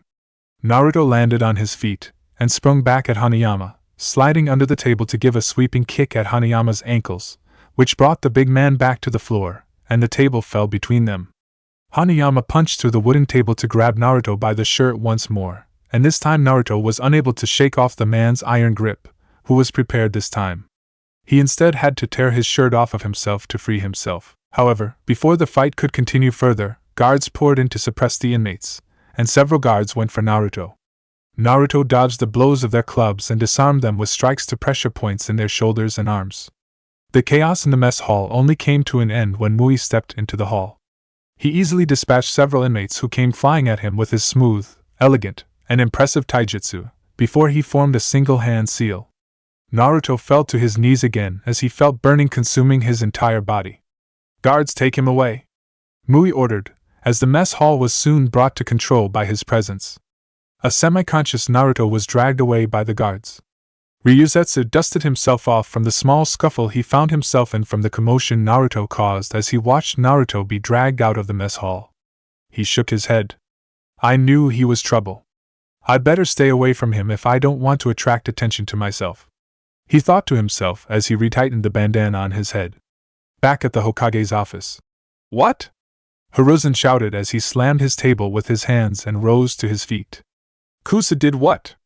Tsunade, while understanding Hiruzen's anger, didn't expect her usually calm sensei to show so much outrage openly. "What are we going to do, sensei?" she asked. With 2 of the most precious people in her life at stake, she couldn't help but feel concerned. "It seems they mistook my kindness for weakness. It seems I've been too lenient on everyone too long," Hiruzen said to himself. "Sensei, we cannot allow such a grave insult to our village go unanswered. Otherwise, every village will think that they can treat our village the same way," Tsunade shouted. "Indeed," Hiruzen replied. "What do you propose we do?" "Well, we need to punish Kusa severely for their breach in diplomatic conduct," Tsunade demanded. "And what would an appropriate punishment be?" "War?" Hiruzen questioned. While Tsunade was furious at Kusa, she had been traumatized by war in the past, and remembered everyone precious to her that she had lost to war. "Well, maybe war shouldn't be our first option," she answered. Hiruzen, despite being furious with the situation, smiled a little at her answer. "Good. Seems like you know that war shouldn't be our first option all the time. But what should we do then? We can't afford to look weak to other villages either. If we let one village mistreat our diplomats with no consequences, we risk exposing all of our diplomats to mistreatment," Tsunade pointed out. "There are diplomatic ways to punish a village for their misconduct. However, I am also ready to enact military retribution if it comes to it," Hiruzen answered. "So, what should we do?" Tsunade asked. "Before we can really carry out any punitive measures, there's something else we need to take care of," Hiruzen told Tsunade. "They currently have 3 valuable shinobi of Konoha in their hands. We'll need a more covert approach to break out Naruto, Shizen, and Izumi, and perhaps we could even get some more information first before acting." Tsunade nodded in agreement. "Yes, that's a good idea, sensei. Kusa might do something to them if we just declare war or use them as bargaining chips if we try something diplomatic." Hiruzen nodded before he turned to the door and called for his secretary. You called, Hokage-sama? She asked as she opened his door. Yes. Please tell Kakashi to come to my office at once. Tell him it's serious business, and I need him right away. I will not tolerate lateness. She nodded as she scurried off to do his bidding. In Hozuki prison, after being beaten by the guards, Naruto was thrown into solitary confinement. Trusting in the security of the Tenro and the prison, the guards had locked him in without any other bindings. As such, despite being in terrible shape from being beaten, he smiled when the guards locked the doors and walked away. He was finally alone. Finally free from prying eyes who would watch him as he began his plan. He sat cross-legged on the floor and closed his eyes. He put his hands into the rat hand sign and began to channel the smallest bits of chakra possible. The amount of chakra he was channeling was too little to perform even the weakest of jutsu, but the pain that accompanied it was also minuscule. He began to increase his chakra output slowly, acclimatizing himself to the following pain. His body shook and sweat dropped down his forehead as he forced himself to endure more and more pain, but he couldn't help but smile. Despite the fact that there was an upper limit as to how much chakra he could use due to the pain, they'd soon realize he didn't need much chakra to be dangerous. He'd remind them soon enough what a true Uzumaki could do. Back at the Hokage's office. You summoned me, Hokage-sama? Kakashi asked, at the office in what seemed to Hiruzen to be record time in peace times. Good to see you understood the urgency of the situation, Kakashi. Hiruzen commented. What did you need me here in such short notice for? Kakashi asked, curious about what he could have been summoned for, with 100 different scenarios running through his mind. We've received word from Izumi and Shizen that the negotiations in Kusa have gone awry, and that it is likely that Naruto has been imprisoned. Tsunade informed Kakashi. Kakashi's one visible eye widened in shock. Neither Izumi or Shizen nor we are sure of what the exact situation is, but we know this is serious. We are considering war, Kakashi. Hiruzen told Kakashi. Kakashi felt his heart beating fast in his chest. Another war? The last war he was in saw the death of his best friend. Now another war was potentially starting over his favorite Kohai and Sensei's son, who he saw as a younger brother of sorts. I want you to go and personally put together a team of ANBU and go to Kusa to figure out what is going on, find out what happened to Naruto, find out where he is being held, and break him out. You have my full permission to use lethal force when judged necessary, and even to start a war if it comes down to it. Hiruzen told Kakashi. Kakashi was blown away by the severity and implications of his mission but kept himself calm as he nodded silently. I want you to leave for Kusa right away. Are there any questions? The Sandaime asked. After a short pause, Kakashi opened his mouth. What will happen to Team 7 while I'm gone? We still don't know what Orochimaru has planned for them. Jiraiya should be able to guard them. I'm sure he'll be able to fend off Orochimaru long enough to get reinforcements. Tsunade replied. Is that the best course of action? You know how Naruto feels about Jiraiya-sama. I'm not sure he'll be so happy with him coming into contact with his sister. Kakashi pointed out.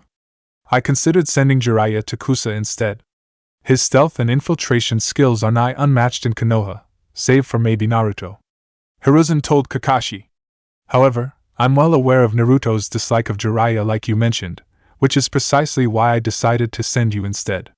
I can't have them bickering in such a precarious situation. Kakashi nodded. Any more questions? Hiruzen asked. Kakashi shook his head. Then get going right away. We don't have a moment to waste.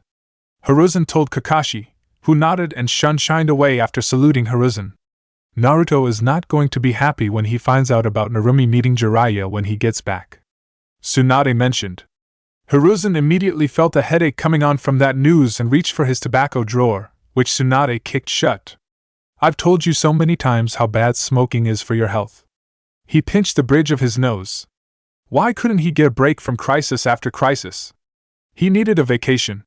And quickly too. In the ANBU HQ, the ANBU who weren't currently on security duty from the Chunin exams were lounging around the ANBU HQ, still on standby just in case they were summoned. When Kakashi appeared in the lounge with a swirl of leaves, they jumped to attention. Kakashi Taishu! I'm putting together a team for an important mission. Kakashi told the ANBU there in a serious tone that immediately put them on alert. After looking over the available members, Kakashi pointed at an Aburame and a Hyuga. I want you and you to come. Anybody know where Tenzo is? Kakashi asked. He's watching Naruto Taishu's sister, Kakashi Taishu, Yugao replied. I see. I want you to take his spot on guard duty while he's away. She saluted him in response. Got it. All right. Get your packs. Now. Kakashi told his picked group of ANBU. I'll explain the details on the way. His team nodded and quickly began to prepare to leave. As they left, the remaining ANBU wondered where they were going so hastily. Kakashi was usually more laid back than this. Clearly there was something serious going on, and that put them on edge. In Hozuki prison, Ryuzetsu was mopping a secluded section of the prison, looking for an opportunity to do the mission he had set himself on. He was just about to leave when he spotted Shibukawa. Shit! He cursed under his breath. He didn't have anything against the older man, as he had been kind and helpful to the newbies, but his appearance just ruined Ryuzetsu's chance to go off on a covert excursion. He just gave Shibukawa a polite nod as a greeting and proceeded to mop the floor, not wanting to start a conversation. Shibukawa looked around to see if anyone else was around before he approached Ryuzetsu. Hey! Hello, Shibukawa-san. Ryuzetsu replied back politely, though a bit begrudgingly. You know, you're an interesting one, Ryuzetsu-chan. Shibukawa said teasingly. Ryuzetsu tried to hide his nervousness as best he could, and only the smallest of twitches on one of his eyelids betrayed him. What are you on about? He asked Shibukawa, feigning ignorance. Shibukawa leaned in close with an annoying smile. I know your little secret, Ryuzetsu-chan. You're a girl. Ryuzetsu felt like lightning had just struck him, as he jolted up, stopping the mopping he was doing. He felt a chill running through his spine at the smile on Shibukawa's face. What are you talking about? That's preposterous. Whatever made you think that? He shouted out defensively. Shibukawa's cheeky smile never faltered. You're never in the showers with us men. And I've seen how you look around to make sure no one else is in the bathroom when you go. That's just because I'm used to privacy. Do you really want to see me use the bathroom that bad? Ryuzetsu answered back. Fufufu. You think that's all? In all my years, I've seen some feminine-looking men, but none as pretty as you.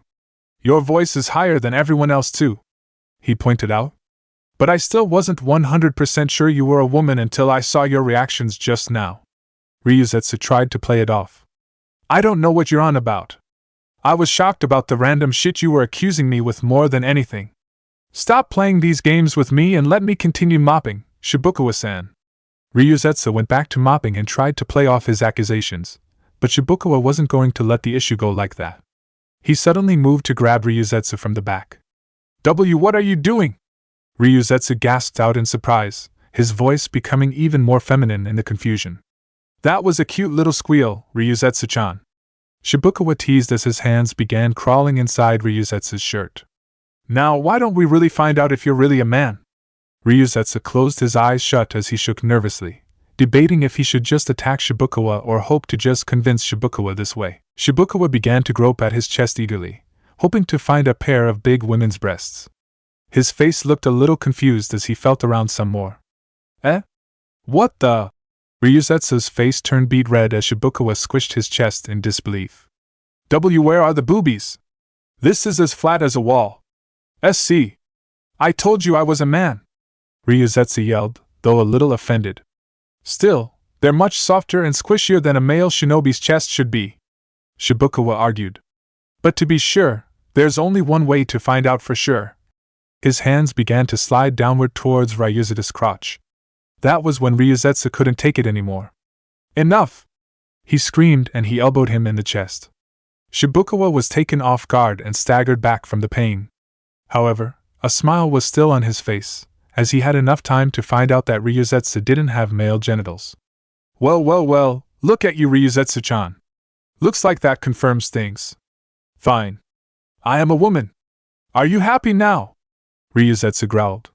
Very. You know, I've been here for nearly 10 years. I haven't seen a woman in a long time if you know what I mean. Shibukawa began. Don't. You. Dare. Ryuzetsu warned ominously. If you let me sleep with you, I'll keep your identity a secret. I'll protect you from the others too, he offered. Fuck. Off. I can protect myself. Ryuzetsu fired back as she crossed her arms across her chest protectively. Listen. I didn't become the head of our self for no reason. I'm trying to be a gentleman by asking, but I always get what I want. So stop playing tough and just agree with my generous terms, or I'm going to have to take what I want by force. You lay a hand on me, and you'll regret it," she warned Shibukawa through gritted teeth. He just smirked. "We'll see who regrets what." He then lunged for her, intent on making her succumb to his lustful desires. He was surprised when Ryuzetsu weaved under his arms to give a series of rapid strikes up his exposed ribs and armpit as she wheeled around to his left. "Oof! You bitch!" he shouted out as he rubbed his side in pain. "I was going easy on you because you were a woman, but I'm going to teach you the difference in strength between a man and a woman." He ripped off his shirt to reveal a truly impressive physique for someone his age, before he got into stance and attacked her more coherently this time. Ryuzetsu knew he was right about men being stronger than women in general, but she also knew strength didn't always decide a fight. She used her superior speed and flexibility to dodge and redirect his attacks away from her, while she landed her pot shots from angles he didn't expect. Each of her individual attacks didn't do that much damage, but they began to pile up as she continued to successfully strike him in exposed areas. "Damn bitch! You're not too shabby! What are you, some sort of jonin?" Shibukawa asked. "Why don't you use your detective skills again to find out?" she said sarcastically as she eyed the shirt he took off earlier. She'd show him that anything could be a weapon in the hands of a Kusei NBU. She jabbed her foot forward, causing him to flinch, now that he was more cautious of her attacks. Seeing now that he was now overreacting to her movements, as she had intended, she smiled.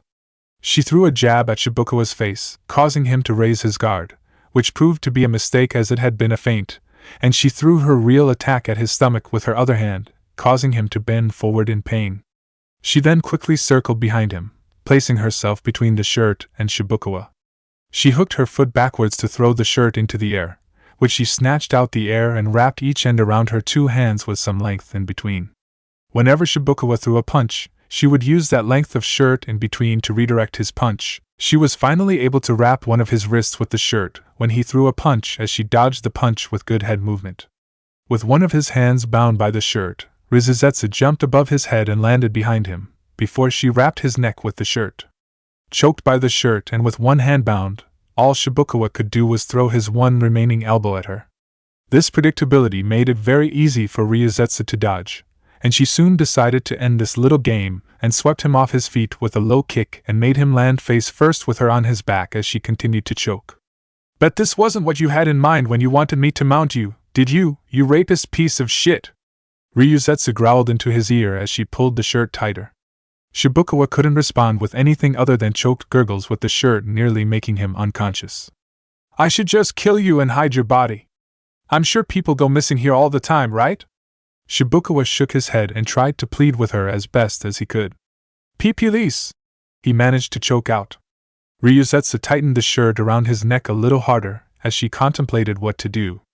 "If you ever mention my secret to anyone, I'll make sure I finish the job, you hear me?" Shibukawa nodded desperately. "And if you ever try to lay your filthy hands on me again, I'll cut that shriveled, decrepit cock of yours and shove it in your mouth." He nodded desperately once again as his face turned blue. She released her choke on the man, who grabbed his neck and began to gasp for air. "Now get the hell out of here and leave me alone, before I change my mind." Shibukawa scurried off like a scared rat. "Good. Hopefully the bastard can learn a lesson. Now back to my mission." With Kakashi, a couple days later. "Looks like we're here, Taicho." An ANBU with long brown hair wearing an owl mask told Kakashi. "Good. See if there's anyone nearby," Kakashi ordered. "Understood," Owl replied before quickly scanning the area. "Coast is clear. There isn't anyone nearby in a 1-kilometer range," Owl reported. "Good." Kakashi nodded before turning around to face the rest of his team. "Alright, so here's the plan. From here on out we'll be communicating with hand signals. Once we infiltrate Kyuubi, I want you to release your Kikeichu and search for any sign of Uchiha Izumi, Kaito Shizen, and Uzumaki Naruto. Got it, Mantis?" The heavily cloaked ANBU with a mantis mask simply nodded. "Good. And Owl, I want you to use your Byakugan to search for them as well." Owl nodded as well. "Our presence will be seen as a threat and may prompt an attack.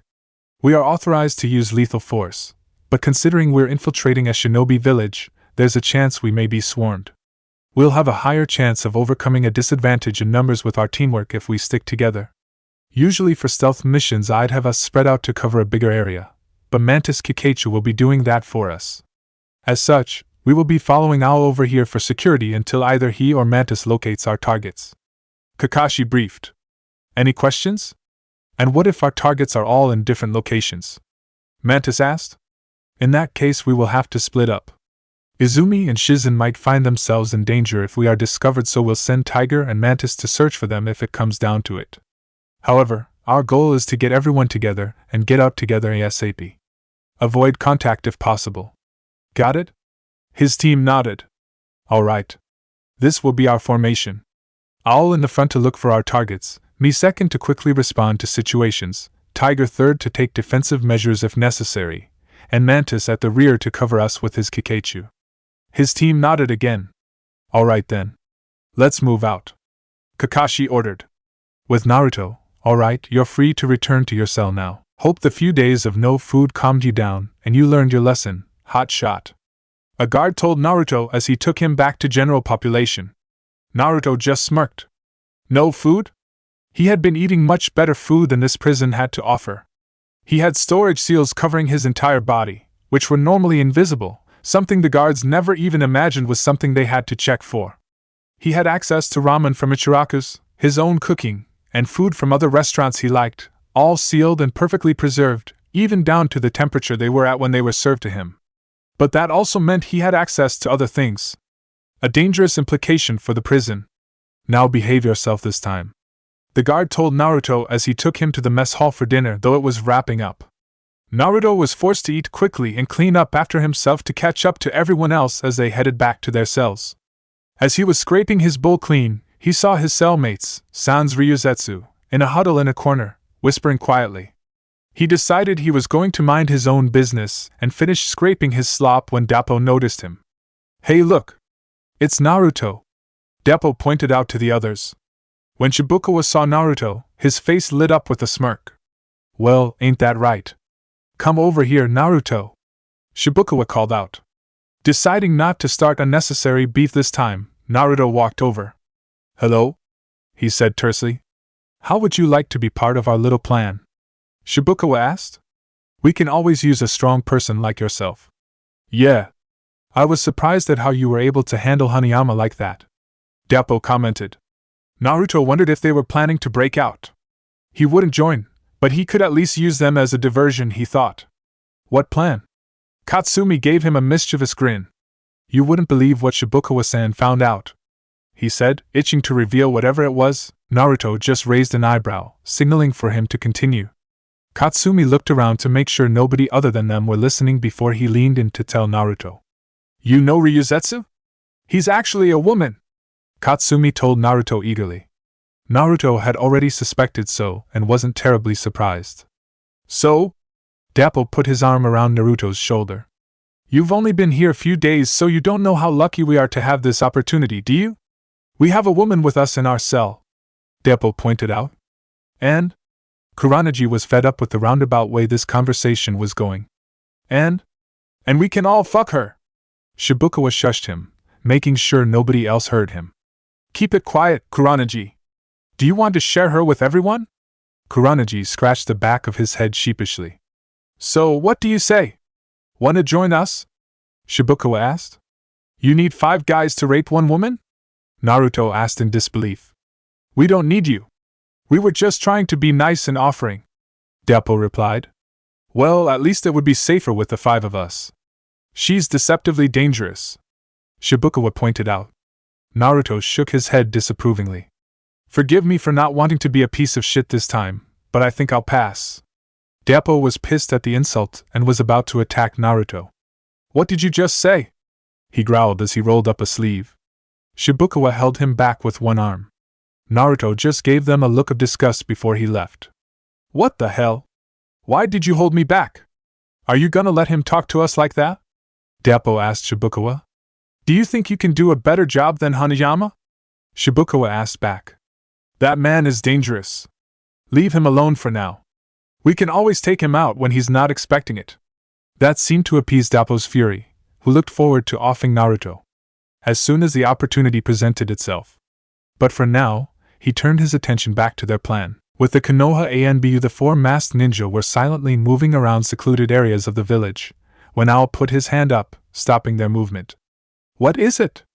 Kakashi signed. "Behind." Mantis calls for attention. Owl signed back. Kakashi turned around to give his attention Mantis. Kikaichu caught trace of target chakra. Around 800 meters to our 5 o'clock. Kakashi nodded before he signed back to Owl. "Can you check that direction?" Owl nodded before looking in that direction intently. He put up a sign to indicate success. Target 2 and 3 spotted. Guarded by 2 potential enemy shinobi. Unnoticed infiltration possible? Kakashi asked. Owl focused his vision to get a closer look at the situation, straining at the current distance. Possible. Guard's chakra is disturbed. Possibly under Genjutsu. He reported back. Genjutsu? Kakashi thought to himself. Why are the guards under Genjutsu? After taking a second to contemplate, he signed back to his team. We'll proceed to infiltrate. Potential fight. Keep it quick and quiet. His team nodded and quickly moved out. At the Kusa guest quarters. I can't believe that this is happening. Shizen muttered as she fell into a couch. Hozuki prison? The blood prison? How could they? How dare they? Izumi shouted angrily as she gripped her hair in distress. What do you think is going to happen now? Shizen asked Izumi. I'm not sure. War perhaps, Izumi responded. Shizen looked up at Izumi in shock. War? War became a possibility the moment they arrested Naruto. I was naive in letting Naruto go for questioning. And he was arrogant in thinking he could get out of any situation on his own. We let a bad situation get worse, Izumi told Shizen. But if war breaks out, what's going to happen to Naruto-kun? Or us? Shizen wondered. Izumi clenched her fists. We'll have to hope Hokage-sama has a plan. In any case, I don't plan to go down quietly. Shizen's mind was racing as she came to grips with the fact that a fight for her life was a very real possibility. The two were still in silence with the grim reality that they were in. As tense as the situation was, the two immediately sprung to a defensive stance and drew a kunai when a figure burst into the living room they were in. Whoa there. Let's all calm down now before we do something stupid. The dog mask wearing ANBU stated in a cool tone, while he showed a Sharingan flashing in one of the eye holes of the mask. Oh. It's you, Izumi said in relief. How were you able to get in so easily? Dog put a hand over his heart. Oh, come on. You gotta give us more credit than that. Do you expect Konoha ANBU to not be able to get past a couple of fools under a Genjutsu? I'm hurt. I suppose you're right. Though how did you know they were under a Genjutsu? Perimeter secured, Taicho. Tiger reported as he entered the living room with Owl and Mantis. Kakashi pointed at Owl behind him with his thumb. Let's just say a pair of Byakugan comes in pretty handy on any mission. Izumi nodded, once again admiring the powerful capabilities of the Byakugan. Despite the Genjutsu prowess of her clan, the Hyuga were one clan that they had to stay wary of, due to their visual prowess negating theirs. Meanwhile, Shizen was relieved that a team from Konoha had come as a response from the Hokage. Hopefully they had some instructions and a plan for them. So, what's going on? What are we meant to do? Shizen asked. Dog scratched the back of his head. I was kinda hoping you'd be able to tell us what's going on, he replied. What is going on with Naruto? Shizen and Izumi's eyes met as they looked at each other, wondering who the bringer of bad news should be. He's been taken to blood prison, Izumi responded. Tiger's cool was clearly disturbed when he heard the news. Be blood prison? As in Hozuki blood prison? Izumi sadly nodded her head. Leave it to Naruto Taisha to find himself in there. Owl commented. Dog scratched the back of his head again. Well shit. Guess this operation got a lot messier. So, what's the plan? Izumi asked.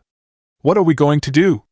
In a hidden location in a dimly lit room in Hozuki prison, 4 cloaked figures wearing animal masks were gathered around a 5th person. So, how are the preparations coming along, Mui? One of the cloaked figures wearing an ox mask asked. Preparations are now complete, Mui responded. So we only need the chakra source to begin? The cloaked figure wearing a ram mask asked. Mui nodded. This Uzumaki is different. His chakra is way more potent and vaster than the girl's. It's almost like that of a Jinchuriki. Amazing, these Uzumaki surprise me again and again. The cloaked figure wearing a monkey mask said in awe. Let's stop wasting time then and get started right away then. The grass fruit faction has been hiding for way too long. It's time we make ourselves known. The cloaked figure wearing a dog mask told the rest. They nodded in agreement. Kusa has had to suffer indignation as a minor village for far too long. It's time that it takes its rightful place. It's time for Kyusugakure to rise as the most powerful village, the cloaked man with the ox mask shouted, getting shouts of agreement from the others. Go bring the Uzumaki, Mui, they told Mui. Mui nodded before heading out of the room. So, it begins, Mui quietly muttered to himself. Chapter 54, Kusa's Hospitality Part 4. How many hours do we have left until the next shift comes in? A guard asked his partner. Bro, we've only been standing guard for a couple hours now. His partner responded. Was that my question? Just answer the question instead of giving me sass. The first guard replied back in annoyance. The second guard checked the time. Looks like we still got over 2 hours left. But sheesh. What's with all this attitude? It's just that we weren't even supposed to stand night guard again so soon. We were supposed to have a few days off of night duty. But no, that damn new prisoner just had to go and injure the guards who were supposed to stand guard tonight. And fuck all these bugs! The first guard shouted as he tried to swat away the bugs that were flying around him. It's always these newbies that don't know the unspoken rules yet. It always takes them a few weeks to be broken in. And learn things like not messing with Hanayama. The second guard responded. But you're right. Also, is it just me, or are there more bugs than usual? Even for a summer night? The second guard was both baffled and increasingly growing concerned. There seemed to be way more bugs than what would seem natural. I don't know. Ugh. I hate summer. What the fuck? The first guard yelled angrily, swiping at what seemed to be a growing number of bugs around him. By now, it wasn't even like any swarm of bugs that one would often see in the summer. It was a literal cloud of bugs. And it only seemed to be growing denser and denser. The two guards first tried to swat them away with growing intensity, until they decided to try and run away from the dense cloud of insects. However, unbeknownst to them, they had been slowly growing weaker and weaker, as their chakra was being sapped away by this particular breed of insects. I can't even see where we're going! The first guard yelled as he groped around to get his bearings. And I'm feeling so weak! The second guard replied before he finally collapsed. Hey! Get up! What's going on? The first guard yelled as he felt his legs begin to wobble. And my chakra! It feels so weak, are we under attack? The first guard collapsed mid-speech as he joined his partner in unconsciousness.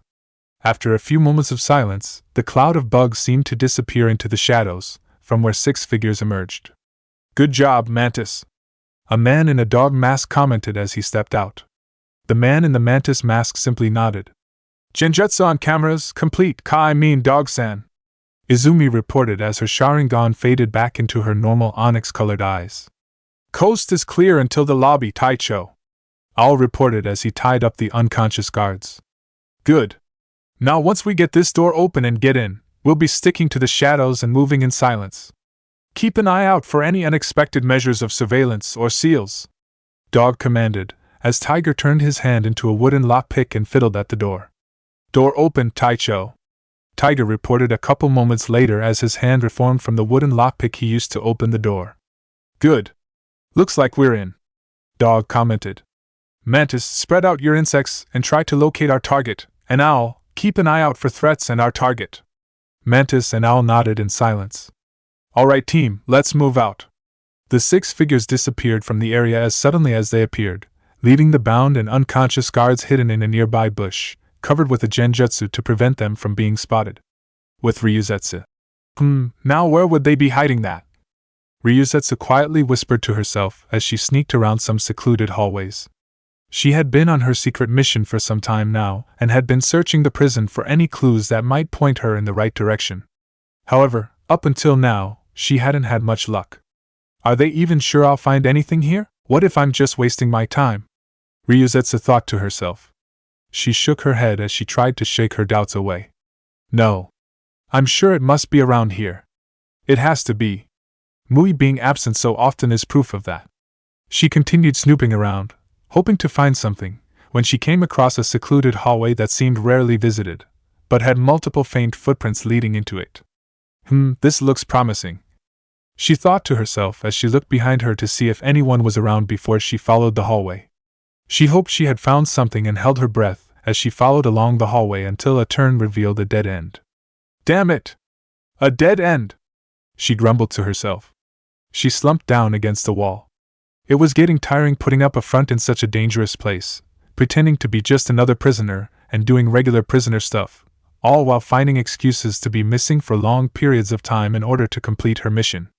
All that effort, and she was making no progress. Damn it all! She whispered aggressively as she slammed the wall with her fist. She was surprised when the brick she hit happened to recede inwards upon contact. Huh! What the? Ryuzetsu watched the dead end in surprise as it swung open to reveal another hallway. Well, that's interesting, she whispered to herself as she looked around to make sure no one was watching her before she entered the newly revealed hallway. Her hard work seemed to be paying off finally, as the hallway led to a series of stairs that led far below, where she could see a single lit torch. That was evidence that someone was doing something secretive, right now, right here. Bingo! Ryuzetsu thought to herself as a smirk broke out over her face. Using all the stealth she could summon up, she made her way to the entranceway of a door where the torch was mounted by. She heard the lowest of murmurs coming from behind the closed door, and decided to put her ear to the crack between the door and the floor to hear more clearly. This Uzumaki is different. His chakra is way more potent and vaster than the girl's. It's almost like that of a Jinchuriki, a voice commented. Huh! What are they talking about? Ryuzetsu thought to herself. Amazing, these Uzumaki surprised me again and again. Another voice said in awe. Uzumaki? Ryuzetsu thought to herself. Are there any even left? Let's stop wasting time then and get started right away then. The grass fruit faction has been hiding for way too long. It's time we make ourselves known. A voice suggested. The grass fruit faction? Oh no! They're already beginning to make their move. Ryuzetsu realized in shock. Kusa has had to suffer indignation as a minor village for far too long. It's time that it takes its rightful place. It's time for Kyuubi to rise as the most powerful village. Another voice shouted, getting shouts of agreement from the others. Go bring the Uzumaki, Mui! Numerous voices called out. Shit! Whatever they're planning, they're starting things now. I gotta get out of here before I get caught. Ryuzetsu thought in panic as she quickly absconded from the scene. Ryuzetsu was panicking from the urgency of the situation as her mind raced. Is it too late to stop them? Have they already figured out a way to unlock the box? She was so lost in her thoughts as she ran away from the scene, that she was caught by surprise when she was suddenly seized by strong arms as she turned a corner. Gotcha! Deppo said as he grabbed her. What the fuck are you doing, Deppo? Let me go!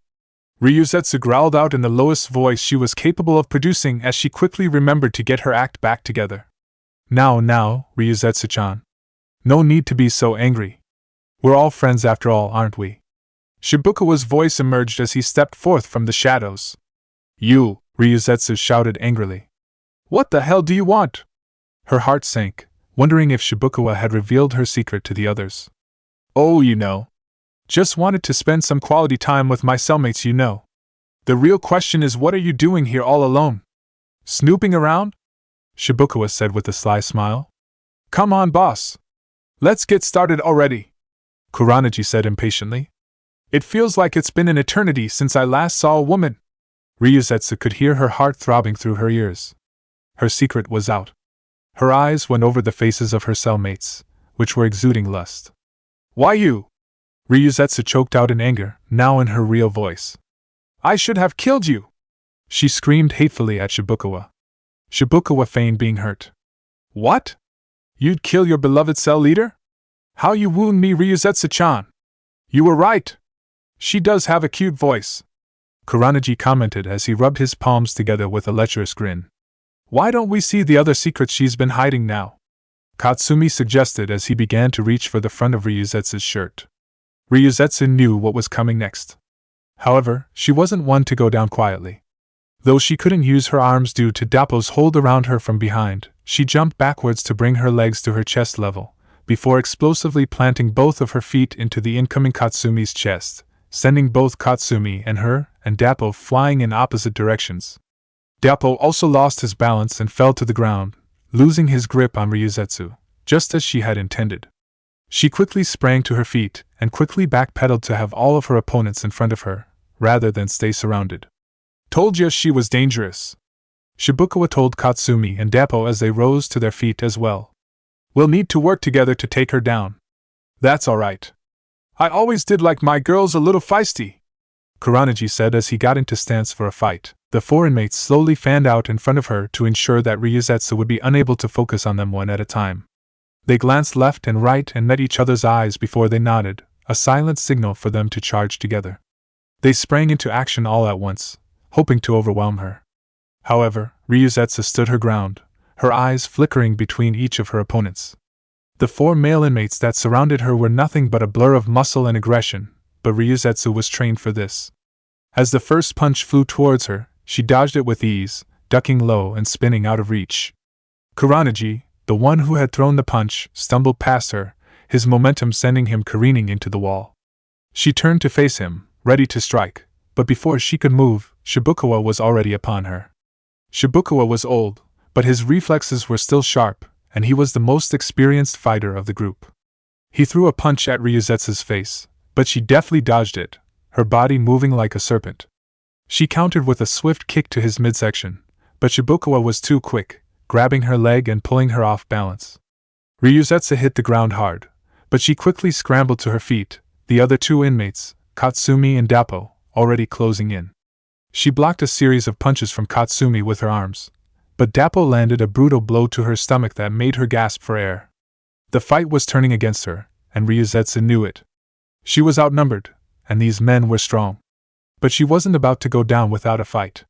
She launched a series of kicks and punches, each one calculated and precise, but the four men were too much for her. They pushed her back against the wall, their combined weight pinning her there. Ryuzetsu struggled against them, but she knew it was futile. She had given it her all, but in the end, the four men were just too much for her. She slumped against the wall, defeated. "Let go of me, you pigs, or I'll scream for the guards," she threatened. Shibukawa chuckled as he stepped back and began to untie the drawstring keeping his pants up. "Go ahead. Scream. See who comes," he said confidently. "There won't be any guards coming around this way for the next couple hours.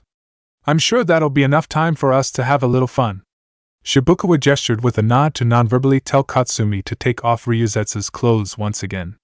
Katsumi broke out into a lustful smile with a chuckle, as he began to reach for her once again. Ryuzetsu tried with all her might to free herself and fight back, but there was nothing she could do, overpowered by the much stronger Dappo and Kuranaji. She closed her eyes and tried her hardest to hold back a sob that choked out as Katsumi tore her shirt open. "Hey, they're not as bad as you made them sound, boss," Kuranaji commented as Ryuzetsu tried once again to free her legs to no avail. Shibukawa didn't reply to Kuranaji's comment, merely licking his lips hungrily. "Alright, I'm gonna start first. You guys can have her after I'm done.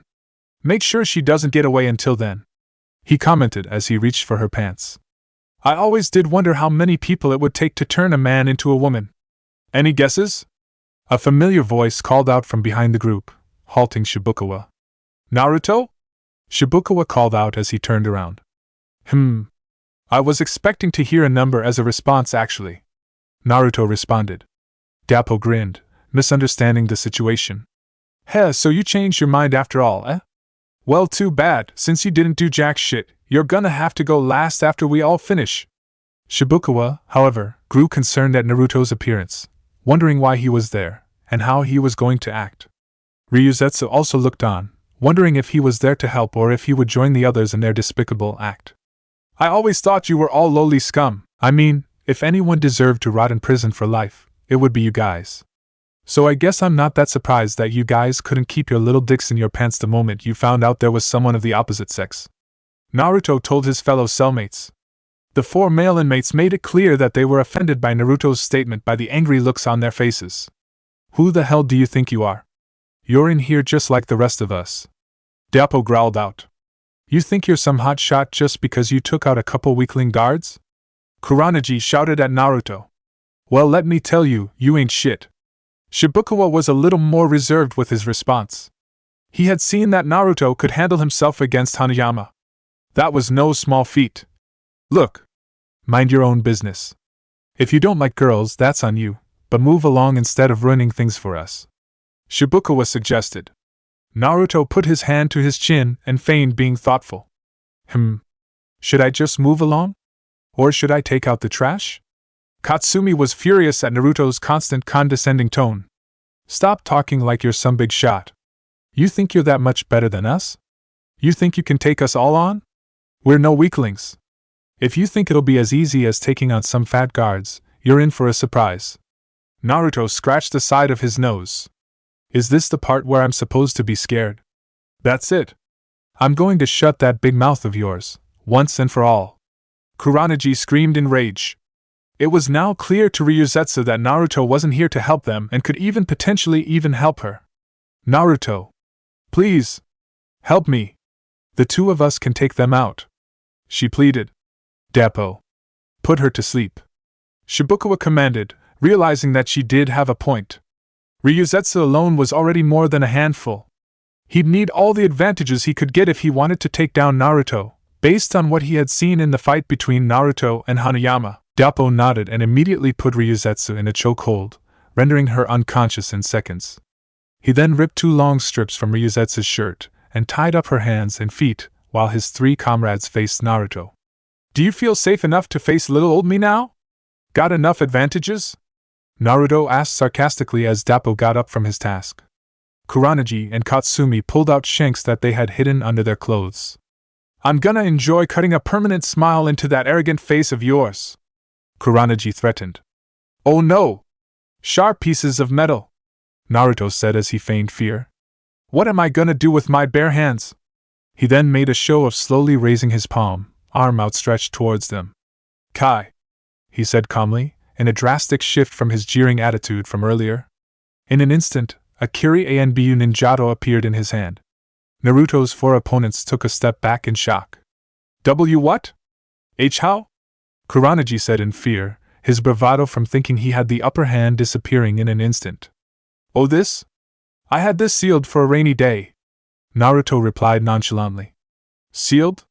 Where? How? He didn't even have any scrolls, Dappo pointed out. He must have had it sealed somewhere on his body. I haven't seen advanced sealing like that in a long time, Shibukawa commented. But how was he able to summon the chakra to unseal it? Well, that will be my little secret, Naruto replied as he twirled his sword around his fingers. Wait. That's not fair, Katsumi complained. You're armed? Naruto raised an eyebrow. I don't recall saying I'd give you guys a fair fight. I'm a ninja, numbskulls. I'll take any advantage I can get. Besides, how fair was it for 4 guys to gang up on 1 woman? The 4 cellmates had nothing to say to that. Now are you guys just gonna continue yapping? Are you going to attack me, or am I going to have to attack first? Naruto asked as he stopped spinning his sword and got into a stance. The 4 inmates' eyes shifted side to side, looking at each other to see how they would act. Naruto smirked the moment their eyes were off of him as he shocked everyone with his speed as he blazed into action. They were hardly able to react when Naruto had run through all of them and was standing in front of Ryuzetsu's unconscious body. Huh? When did he get there? Kuronaji asked as he turned his head to see where Naruto was standing. The 4 inmates weren't sure if Naruto had even attacked them or if he had just run past them, until they noticed the front of their pants being stained a dark red. What the? Was all Dappo could say before he felt something fall through one of his pant legs. He stared at the object for a moment, not fully understanding what he was looking at, before a searing pain shot up through his crotch. He began to tremble as he came to grips with what he was seeing. No! Kuronaji wailed as he reached for his black eel, which was lying on the ground in front of him.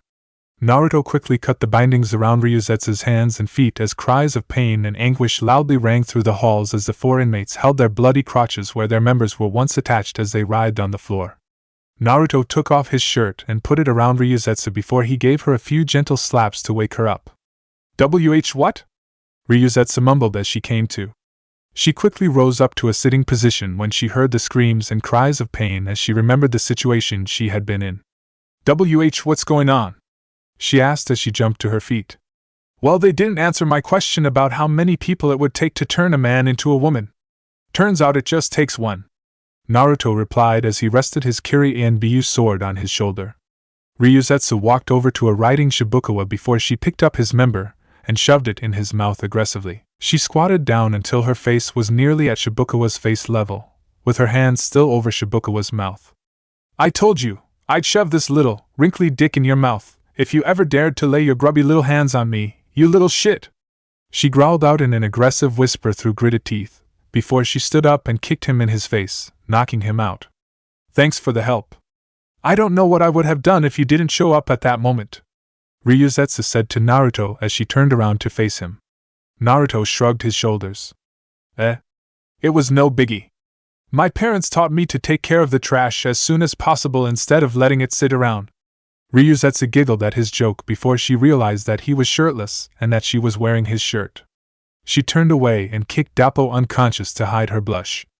Thanks by the way. For the shirt, she said shyly.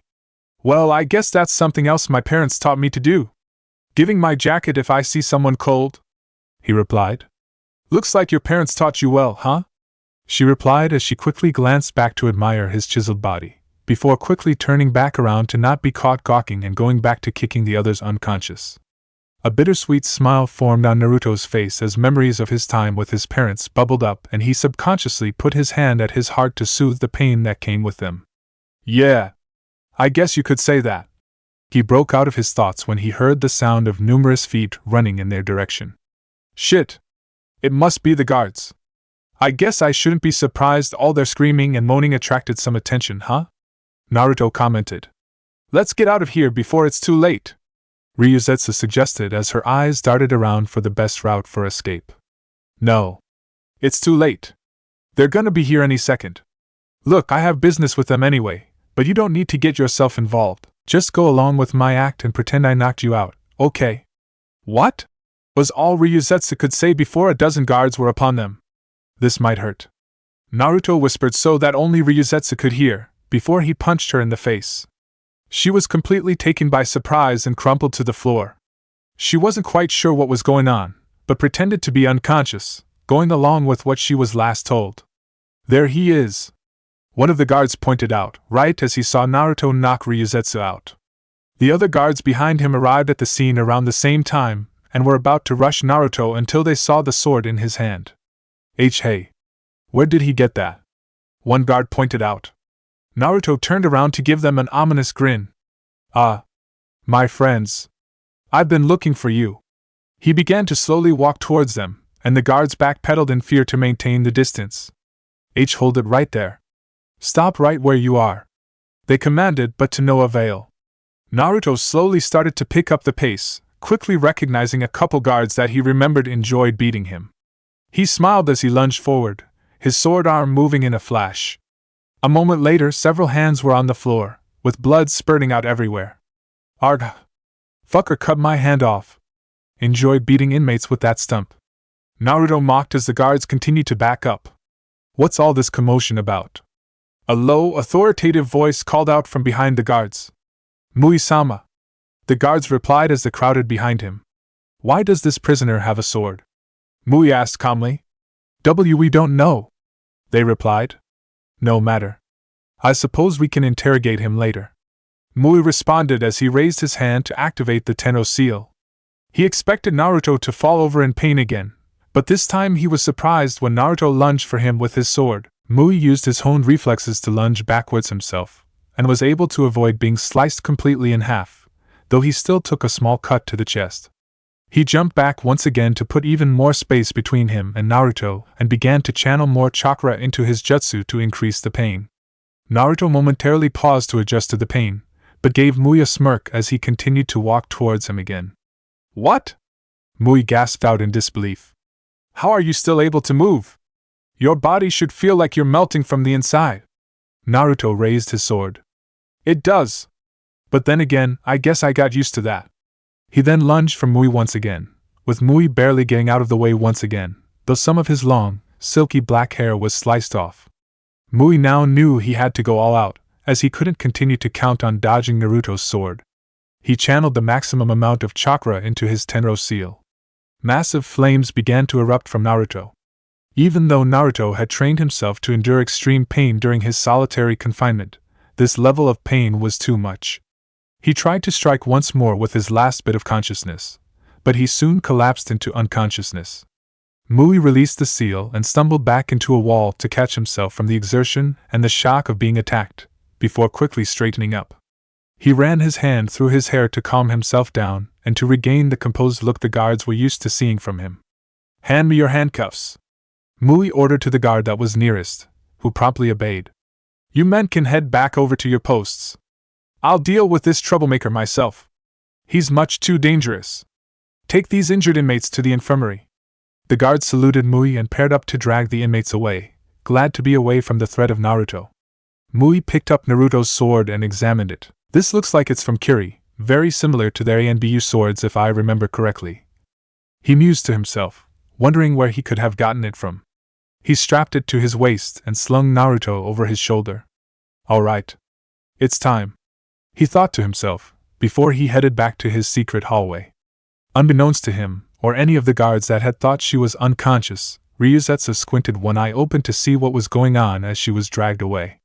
With the rescue team, the 6 Konoha ninja moved silently in the shadows, with the 4 ANBU moving in perfect synchronization, with Izumi and Shizen coordinating with them surprisingly well.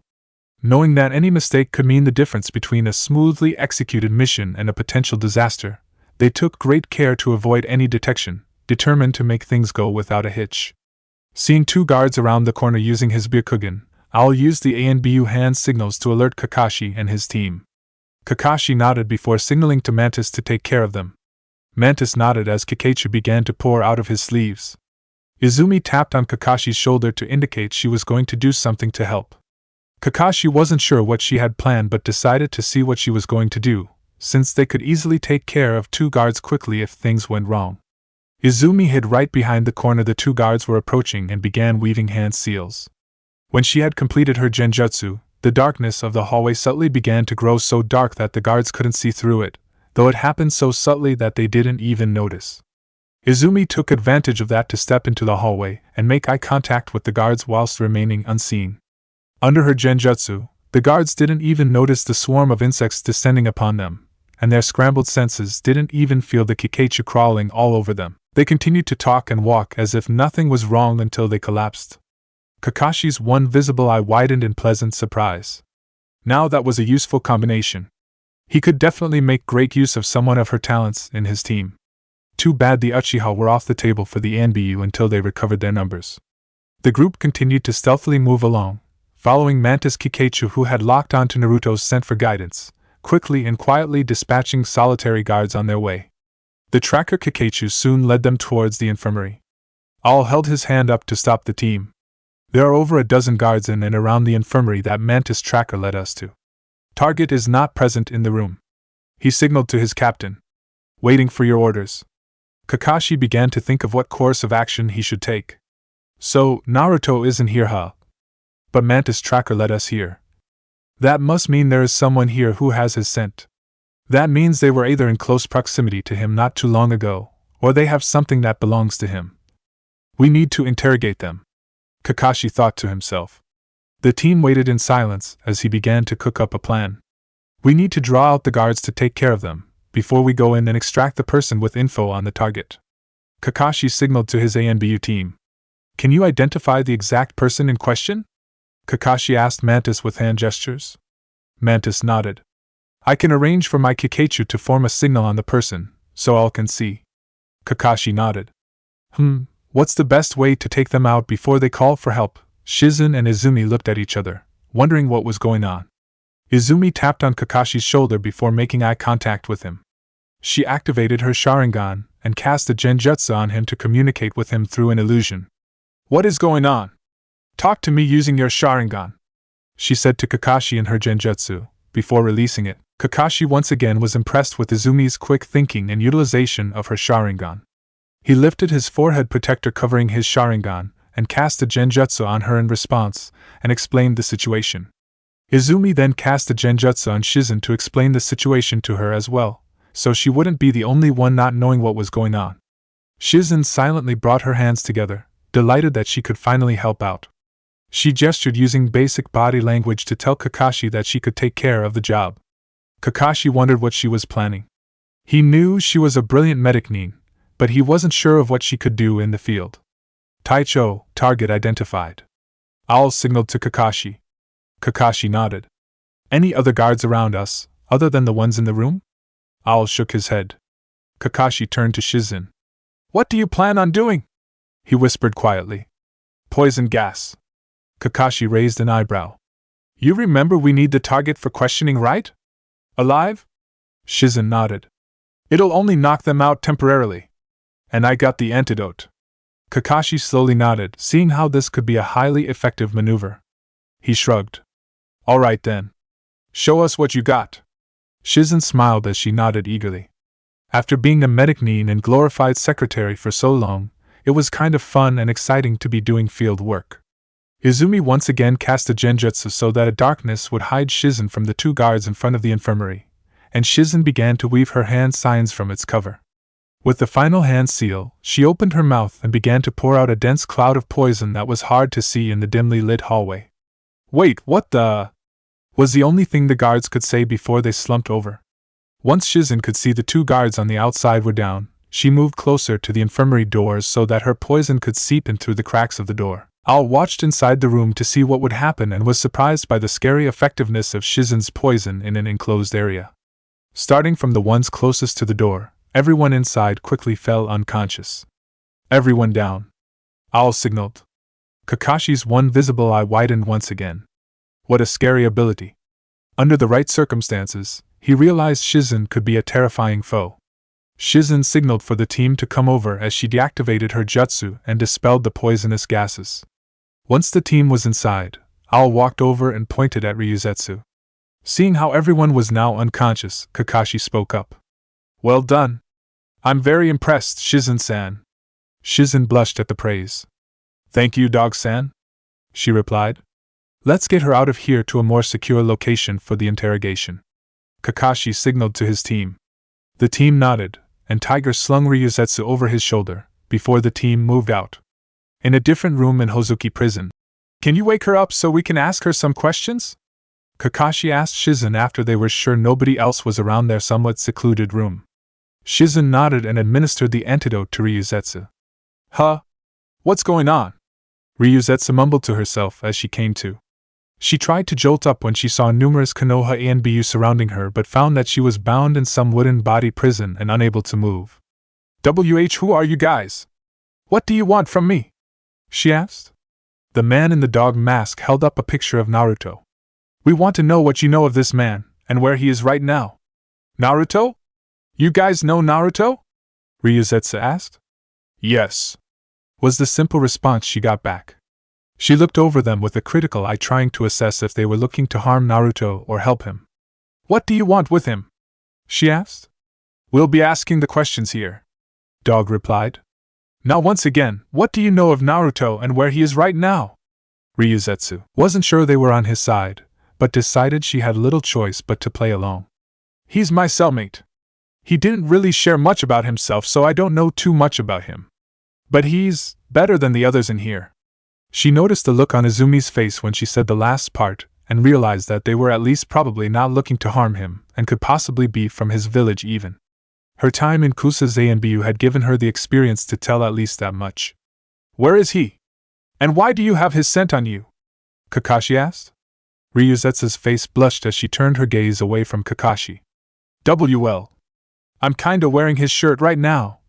Both of Izumi's eyebrows shot up. Oh? I was attacked by some of the others. Naruto came and helped me. Gave me his shirt when he saw that mine was torn. Ryuzetsu explained. A smirk formed on Izumi's face.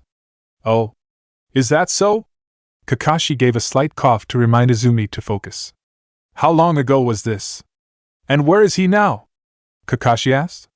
It couldn't have even been an hour ago.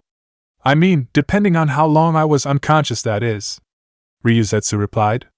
And as to his current whereabouts? Kakashi continued to probe.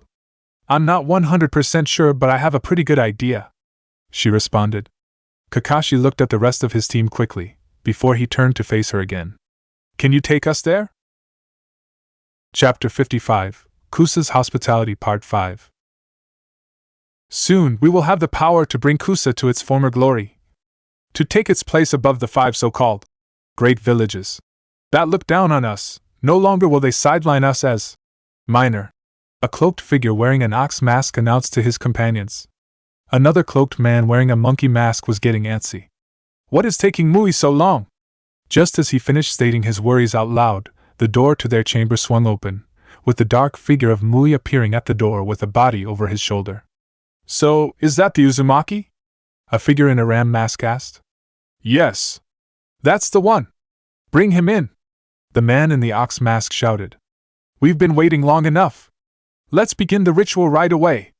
Mui didn't respond, simply walking in quietly. Sheesh Mui, what the hell happened to you? A figure in a dog mask asked. You look like you were in a sword fight or something. That doesn't matter right now. Mui responded. Strap the boy down. He told the 4 masked figures as he laid Naruto down onto a table. I can't believe it. After all these years. I can't believe we're finally doing this. The one in the ram mask commented in disbelief. Don't get your hopes up just yet. You saw what happened with the last Uzumaki. There's no guarantee this will work. The man in the monkey mask reminded them. The man in the ox mask shook his head.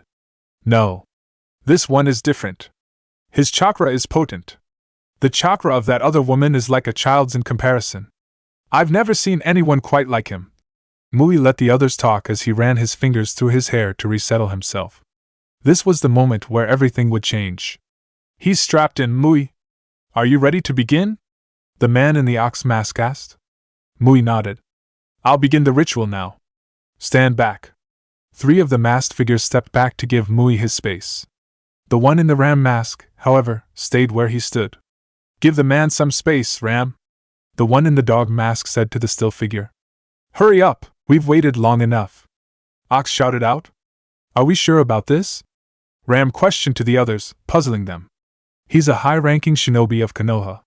This could be tantamount to a slap to Konoha's face. This could be grounds for a war, and... Are you really bringing this up now? Did you think we didn't consider that when we came up with this plan? Didn't you? Monkey responded. I mean, yes, but this is really the point of no return. Shouldn't we take a moment to reconsider? Konoha is said to be the strongest of the 5 great villages, while once we harness the power of the box, none of that will matter. Ox countered. Besides, Konoha's time on top ended when the 4th Hokage died at the hands of the Kyuubi. It's now merely a shell of what it used to be.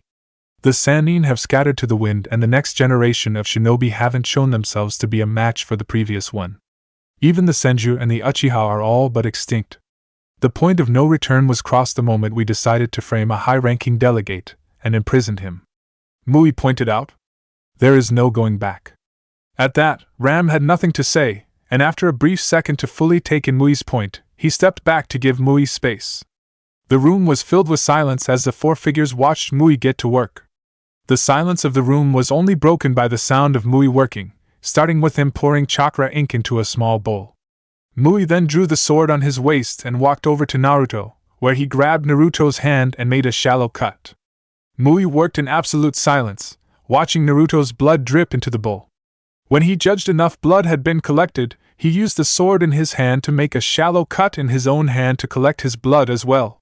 He then used a brush to mix the concoction of blood and chakra, which he used to draw a complex array of seals on Naruto. After a few minutes of silence as he worked with absolute concentration, the warden of the prison took a deep breath as he finished. It was now time. He held up his hands into a ram seal, as the 4 cloaked figures looked on in anticipation. Kai! Release! Mui called out, releasing the Tenro seal that was binding Naruto's chakra. He then placed his hand on Naruto's stomach. The black Tenro seal on Naruto's stomach began to glow red before it faded away, once again leaving Naruto's chakra unsealed and ready to be harvested. Mui let out a breath he had unknowingly been holding in. Even though his stoic demeanor prevented others from really reading his thoughts or emotions, he had been quite on edge and somewhat anxious about the whole process leading up to now. Things finally looked like they were on track, and he would finally get what he wanted.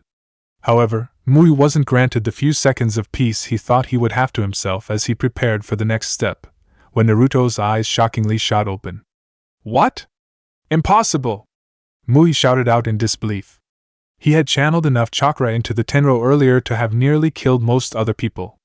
How was Naruto conscious? Unbeknownst to Mui, Naruto's training to build up his tolerance to the pain of the Tenro and strong Uzumaki vitality had allowed him to recover faster than Mui had suspected. He had regained his consciousness while he was being brought to this chamber, but decided to feign unconsciousness until the time was right, trying to gather as much information as possible before he decided to take action. Kage Bunshin no Jutsu! Shadow Clone Technique! Naruto shouted out. His absolute mastery of the technique allowed him to create 5 clones without any hand seals, and they sprang into action, each one heading for a cloaked figure or Mui. The 4 cloaked figures were caught completely off guard, not having expected any of this to happen, and Naruto's clones quickly wrestled them to the ground before they ripped the mask off of their faces. Torika? Habu? 2 of Naruto's clones gasped in shock when they recognized the 2 familiar faces. Their faces quickly changed from that of surprise to one of pure anger and malice at the discovery that this had all been a farce, and they had tricked and betrayed him. However, Mui was able to briefly kick Naruto's clone off of himself before activating the box of ultimate bliss with a series of rapid hand seals. Raisengans began to form on the hands of the Naruto clones that were holding down the cloaked men. "You'll pay for this, you bastards!" Naruto growled out as he prepared to strike. Naruto's justice came to an unexpected and abrupt halt, however, as the faces on the box of ultimate bliss began to glow. Starting from the blood seal that was drawn on Naruto's stomach by Mui, both Naruto and the clones began to glow, frozen still as the light began to consume them. Naruto gritted his teeth in pain as the chakra began to be sucked from his body at an alarming rate, with his clones disappearing nearly instantly, as the chakra within them was absorbed by the box of ultimate bliss. Mui looked on in awe at the sheer amount of chakra that was being drawn from Naruto's body. Incredible!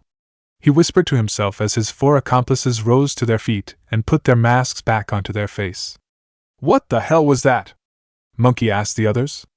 "We almost died!" "But we didn't. And things are going to plan," Dog replied. Meanwhile, Ox and Ram watched as massive amounts of visible chakra were sucked from Naruto's body. "No way, all this chakra? From just one person?" Ram said in shock.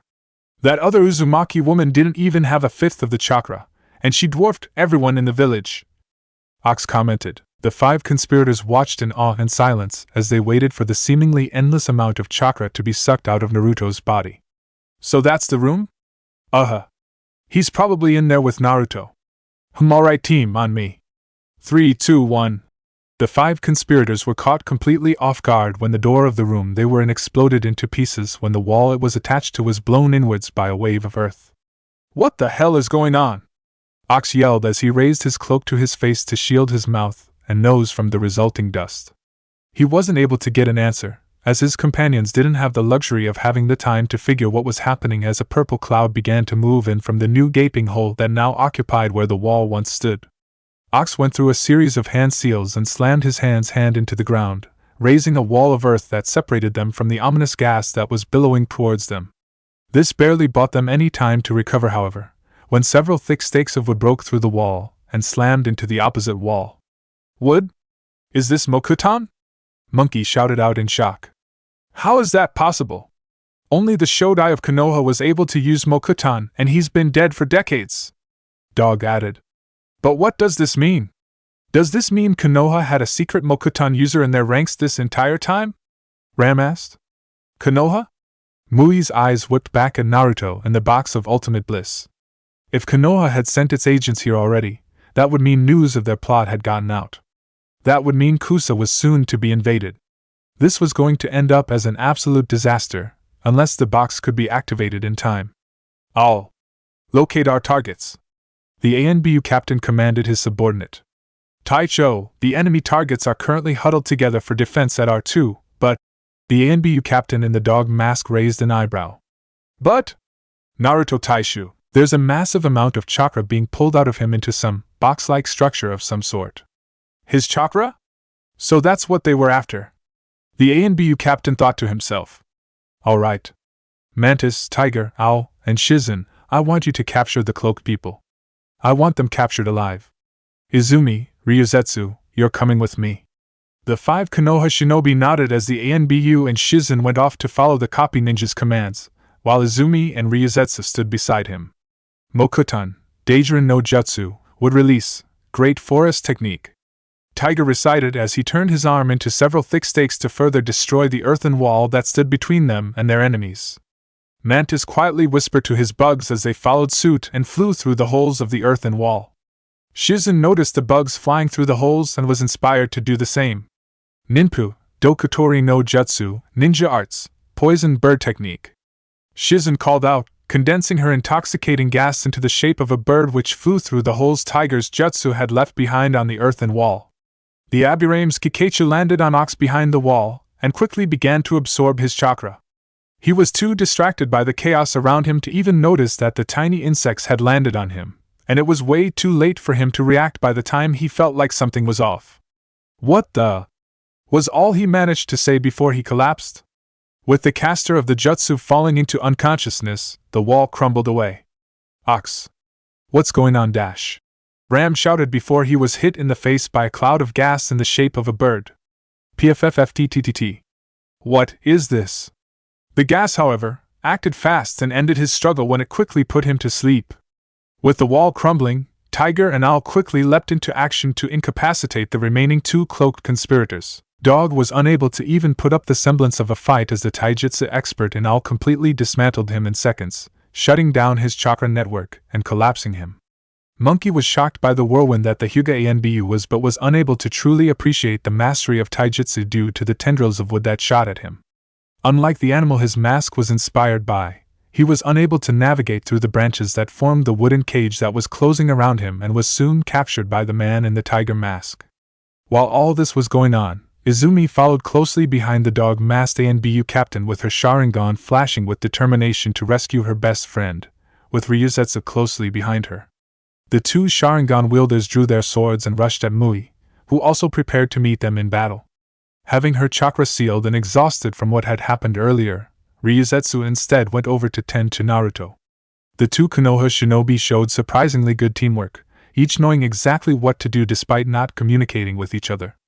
They attacked Mui ferociously to drive him away from the table that Naruto was strapped to, before the ANBU captain began to assault the warden of the blood prison alone, while Izumi rushed over to help Ryuzetsu with Naruto. Ryuzetsu was looking around for something sharp to cut the bindings that shackled him when she couldn't get it off with her bare hands. Izumi ran over and freed him from his bindings with her sword while the fight between Mui and the dog-masked ANBU went on.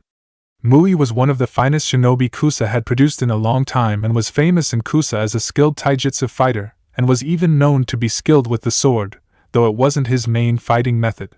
His clan's unique ninjutsu also rounded out his repertoire of offensive skills under his belt. As such, he was able to put up a decent sword fight against the Konoha ANBU captain using Naruto's sword. At first, "Naruto!" Izumi yelled, trying to catch his attention while she cut him free. Naruto, however, remained unconscious as the box of ultimate bliss continued to suck his chakra from him. While Mui was fighting for his life, the silver-haired ANBU was merely probing out Mui's skill with the blade at first. He was rather impressed at the skill of the warden, but when the dog-masked ANBU began to get serious with his blade shimmering with white chakra, Mui was quickly put on the back foot. "I'm entirely on the back foot right now. Even with me going at my hardest, I'm having trouble defending all of his attacks, let alone having the luxury of having the chance to strike. It's clear he's the superior swordsman," Mui realized. "If I can't beat him at his game, I'll need to switch things up where I'll have an advantage. And quickly too," Mui thought as he barely dodged the sword which nicked his cheek and drew blood. Mui ducked quickly and swept at the ANBU's feet, which the man easily dodged with the slightest of steps. However, the attack served its purpose, as it distracted the ANBU captain just long enough for Mui to roll away to put some distance between them. Mui began to chain together 3 hand seals rapidly to attack the Konoha shinobi in front of him with ninjutsu. "Katan, Onodoro, fire release, demon lantern!" Dozens of fireballs in the shape of a demonic face began to form around the prison warden. He, however, did not notice the Sharingan spinning in one of the eye holes of the ANBU captain as he formed his jutsu. "Interesting jutsu," So, he wants to try me in ninjutsu, huh? Inu thought to himself. In the second that it took for Mui to form the demon lanterns, the silver-haired ninja in front of him chained together a series of hand seals faster than he had ever seen before. The Anbyu's hands moved so fast that it was a blur, and Mui wasn't even able to tell if he had made 3 hand seals or 30 in that split second. Mui was completely caught by surprise at what happened next. Each of his demon lanterns that were launched at the Anbyu captain were intercepted by a shuriken made of water, causing them to explode prematurely before they hit their target. What? How was he able to launch his attacks so fast? Mui thought to himself in shock. It wasn't even as if his speed and hand seals were subpar. He had just never seen anyone's hands move so fast before. The clash of fire and water created a small cloud of mist that briefly blocked Mui's vision. As such, he put up his guard and waited for the mist to dissipate, waiting to see what happened. When the mist began to clear up, Mui saw the silhouette of his opponent on the floor. Perhaps the explosion was still able to reach him. He thought to himself, thinking he had somehow won his fight. However, his delusion was quickly shattered as the form of the Anbyu captain quickly turned into mud. What?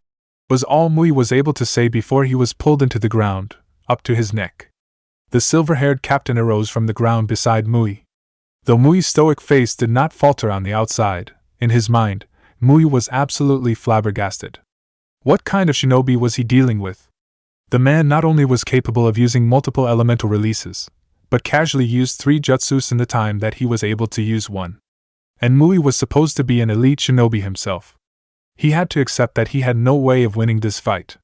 Ryuzetsu was an Anbyu of Kusa and was quite a formidable kunoichi as well.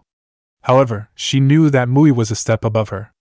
When she saw him get easily dismantled by the Konoha captain, she was shocked at the gap between the elites of Konoha and Kusa, which was made painfully apparent to her. So, have you had enough? Ready to stop this madness? The Anbyu captain asked the buried prison warden. Mui kept his mouth shut, which annoyed the silver-haired shinobi. I see. So, you've chosen the hard way, he told Mui before forming a few hand seals which resulted in his fingers starting to buzz with electricity. He began to reach for Mui's forehead, when he suddenly felt a shift in the atmosphere. Inu-san. Izumi called out as she looked to him for answers when the box of ultimate bliss began to glow even brighter and began to vibrate. The entire room began to shake violently as the box began to rumble with more intensity before it suddenly ripped itself off of the floor and smashed into the ceiling. We got our target. Let's get out of here. The dog-masked captain called out to his team when the ceiling began to cave in on them. Izumi and Ryuzetsu slung Naruto over their shoulders when the box of ultimate bliss appeared to stop absorbing Naruto's chakra as it shot up into the ceiling. The Anbyu grabbed their captives and began to follow their leader out. Shizen slung her opponent over her shoulder and was following the Anbyu out as fast as she could. However, the cloaked Kusa conspirator with the ram mask was much heavier than she was, and she was struggling to follow her comrades. The ceiling of the chamber continued to fall apart at an accelerated rate as the structural integrity of the room had been compromised. Shizen was trained mostly as a medic, and though she was a capable jonin, strength was never her strong suit. As such, she was straggling behind when a chunk of the ceiling broke off and fell towards her. Though Owl was ahead of her, his Byakugan saw the situation unfold, and he acted quickly. He bolted towards her and was able to pull her out of harm's way just in time, as the huge chunk of concrete fell right where she had been standing. Shizen was fortunately pulled to safety, but the sudden jerk caused Owl to drop his captive behind him, and he was soon put out of reach when a piece of rubble got in between them. She was shocked at how close she had come to death, but quickly snapped back to reality. "Oh no," she shouted out as she reached her arm out towards the rubble. "I'm so sorry! I made you drop your captive. We don't have time to retrieve him, Shizen-san. We have to get out of here before we are buried in the rubble," the Hyuga Anbyu reminded as he took Shizen's captive and slung him over his shoulder as he pulled her towards the stairs that would lead them out of there. Though she was disappointed in her failure causing them to lose a valuable captive, she had to come to grips with the situation and nodded as she followed out the Anbyu. In the courtyard, the prisoners had been in the courtyard of the prison for their time out of the cells when the box of ultimate bliss suddenly burst from the center courtyard. "What the fuck? What the hell is going on?" Some of the prisoners shouted out at this completely unexpected happening. Both the guards and the prisoners were utterly silenced by something they couldn't have expected in the slightest, and looked on wondering what was going on, and what would happen next. They began to grow uneasy, and the silence broke into murmurs of prisoners asking each other what was going on, and what they should do when nothing seemed to happen for several minutes. "Where the hell is Mui-sama?" Some of the guards wondered as they began to feel nervous at the tense atmosphere and situation. They needed some sort of order, and now. "Mui-sama!" Some of the guards called out with hope when they saw their leader emerge from the hole. Mui knew the situation was dire, and that he had no time to waste. He began to promptly weave the hand seals that only the keepers of the box of ultimate bliss knew to activate it. Separate from the happenings in the courtyard, the Konoha party emerged from one of the towers that overlooked the courtyard, led by Ryuzetsu, who was familiar with the layout of the prison. The team looked over the railing on the balcony to see what was happening in the courtyard. "Taicho! Look!" All called out as he pointed down at the courtyard. The dog-masked ANBU looked down and saw Mui and the cloaked conspirator with the dog mask emerging from the hole the box had left behind. "Damn! I should have finished him off when I had the chance," the ANBU captain thought to himself. "And why does it have to be another dog? I'm Inu," he thought to himself as he pouted under his mask, chuffed at his scoundrel of a counterpart in masks when he saw the dog-masked conspirator. "It's time! We need to get the box under our control right away," the dog-masked conspirator told Mui as he limped out after him. "Oh, box of ultimate bliss! Please grant us our wish," Mui called out as his hand settled on the final hand seal. "What is your wish?" the box replied in an inhuman voice that seemed to echo. Mui took a breath to finally say what he had been planning to say for years now. He was finally about to speak when Dog suddenly pushed Mui aside to stand in front of the box. "Give me power!" he shouted out with his arms spread wide. "Power to crush all of our enemies! Power to conquer the world! Wish! Granted!" the box replied in a low voice that sounded like it was echoing through a cave. "No! Give my son back to me! Let me see Muku again!" Mui shouted out with an uncharacteristic desperation. Dog smiled under his mask, having gotten what he had wanted. He had always wanted the power of the box for himself, and had wondered how he could control it without sharing it with his many co-conspirators, but he had really lucked out with the Konoha ANBU thinning out the competition for him. Now all he had to do was wait for Mui to unlock the box, and then swoop in with his own wish before Mui could make the wish. And it was a good thing too, now that Mui revealed what he had been planning to wish for. "Foolish man. Now give me what I seek," Dog demanded as he stepped closer to the box of ultimate bliss. "Wish. Granted," was the box's only reply as it began to glow again. For a few seconds nothing happened, but the silent courtyard was thrown into chaos when the faces on the box opened up their mouths. Dog awaited with glee as he expected to feel some sort of power to course through him. However, the smile on his face died immediately when he felt a sharp pain in his stomach. What is this?"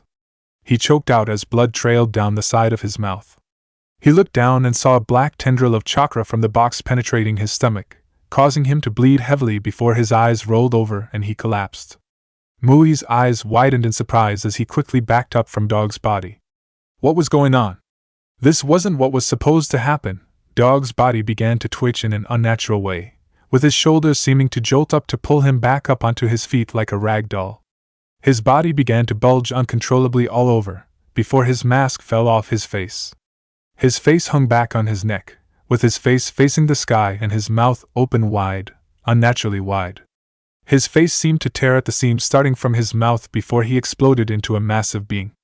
Mui continued to back up in fear as he wondered what he was seeing. It was honestly a hard thing for him to come to terms with. One moment, he saw his traitorous comrade, and the next moment, he had exploded into some giant, black, winged demonic being that had no real head or face, but instead had a mouth and what appeared to be its torso, with some of what looked to be ribs sticking out of that mouth like long fangs. What are you?" Mui whispered somewhat rhetorically as he looked up in fear and confusion. "This isn't what was supposed to happen. I just wanted to see my son." The giant demonic being roared as it spread its wings and the courtyard exploded into chaotic activity with guards and prisoners alike running around looking for some semblance of safety, as the mouths of the faces on the box began to indiscriminately suck people into the box. "Ah! Somebody, anybody! Save us!" Prisoners and the occasional guard were being gobbled up by the box by the dozens, and each new person the box swallowed made the box shine brighter.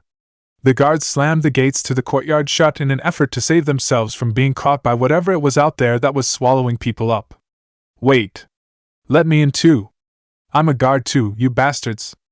A guard yelled as he slammed his fists on one of the closed gates, as some of the unluckier guards that were locked out in the courtyard formed a perimeter around the gate, trying their best to keep the rest of the prisoners away. However, despite being armed with clubs and the prisoners being unarmed and having their chakra sealed away, the sheer number and desperation of the prisoners made them buckle under the wave of people that were gathering at the gates. You selfish pricks think you can save yourselves and leave us here to die. And you think we'll go quietly? Nah. Fuck that. Hanayama yelled as he picked up a screaming guard and threw him into the gate. The guard slammed into the gate with such force that the gate was smashed open, and the prisoners began to surge forward. The guards inside the smashed gates, however, were waiting for the prisoners with spears, standing side to side in a phalanx-like formation to keep the prisoners back. Both the guards and the prisoners that were out in the courtyard were forced to choose either being stabbed to death by spears or being snatched up by some demonic box, and many chose to try their luck with the guards, running into their deaths. The other gates of the courtyard were also just as chaotic, and the box of ultimate bliss continued to suck people up from these crowds, only sowing more fear and chaos amongst them. Ryuzetsu, who was the only one who had any knowledge about the box of ultimate bliss from the escaping group of shinobi, was shocked to see that this is what the box unleashed, and her face paled. Why were the grassfruit faction so bent on releasing this into the world? No, this will destroy Kusa. Izumi saw the concern on Ryuzetsu and frowned. Having gone through the Kyuubi attack and having lost the majority of her clan in the past, she was able to empathize with the fear that Ryuzetsu had about the destruction of their village. The silver-haired ninja placed a hand on Ryuzetsu's shoulder. We need to get out of here and get to safety. Ryuzetsu shook his hand off of her shoulder as she turned around sharply to face him. Safety? I can't just leave without doing anything when this could lead to my village's destruction. The ANBU captain looked down at the courtyard as people continued to be sucked into the box. What's the worst that could happen? He thought to himself before the black demonic creature flew into the air and started throwing its feathers like kunai, which effortlessly pierced the guards that tried to fight it, while it effortlessly dodged all of the projectiles and jutsu that were thrown at it. The situation went from bad to worse when some of the people swallowed by the box began to re-emerge as mindless, zombie-like beings that attacked anyone in sight. Ah. Shit. He crossed his arms and pointed at the creature with one of his thumbs. Have any specific plans on how to deal with that then? Ryuzetsu opened her mouth to speak but realized she had no real plans. Well, no, but I still have to try something. I can't just sit still and do nothing while this spreads to my village. Maybe we could try warning the village so they could evacuate before this reaches them? Shizen suggested. Izumi shook her head. A village-wide evacuation is not something that's feasible on such short notice. The shinobi may be able to escape in time, but there's no way that all the civilians, including children and the elderly, will be able to just pack up everything and move out before they're overtaken. Besides, even if they were able to escape, which will force them to leave with nothing but their clothes on their back, a whole village of refugees are going to require a lot of resources they don't have to keep alive. People will die by the hundreds unless someone helps them, and it will be an extreme strain to any village that decides to undertake such a task, and it would soon bankrupt them. No village would risk their own security so altruistically. If anything is to be done, we need to prevent the situation from getting out of hand before it's too late. The dog-masked captain had to agree with Izumi's point. She's right. There's no way to help this village unless we're able to stop that thing here and now. Ryuzetsu's eyes widened. So you'll help us stop this then? With the help of Konoha, perhaps it would be possible to end this threat to her village. She looked up to the masked shinobi with hope in her eyes. Help? Did you see what's going on down there? That's way beyond the scope of our mission. We're not risking the lives of Konoha shinobi to help a backstabbing village that used one of our highest-ranking shinobi to bring this trouble upon themselves. No, we're leaving. If you want to come with us, you're free to come with us, but there's no way I'm risking the lives of my men for a problem you guys made for yourselves. Ryuzetsu's shoulders fell with despair at the news. But this was the work of a few men. The rest of the village is innocent. Do they all deserve to die? She asked. They don't deserve to die. The ANBU captain responded. However, my priority is in protecting Konoha and its shinobi. I'm sorry, Ryuzetsu-san. You fucking bastards. You always act so high and mighty and so self-righteous, But at the end of the day, you're no different from anyone else. You're only looking out for yourselves. We were right not to trust you. Monkey shouted out at the Konoha Anbu from Tiger's wooden bindings. Owl struck him in the back of the neck, knocking him out. Is there nothing we can do for them? Shizen asked, seeing Ryuzetsu in despair. Izumi was torn. Part of her sort of wanted Kusa to pay the price of what they put her best friend through.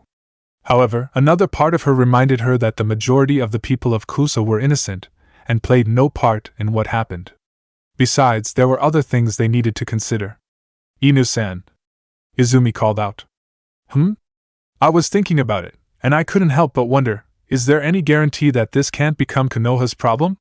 How would we make sure this problem stays contained within Kusa's borders? Izumi brought up. The ANBU captain thought. She was right.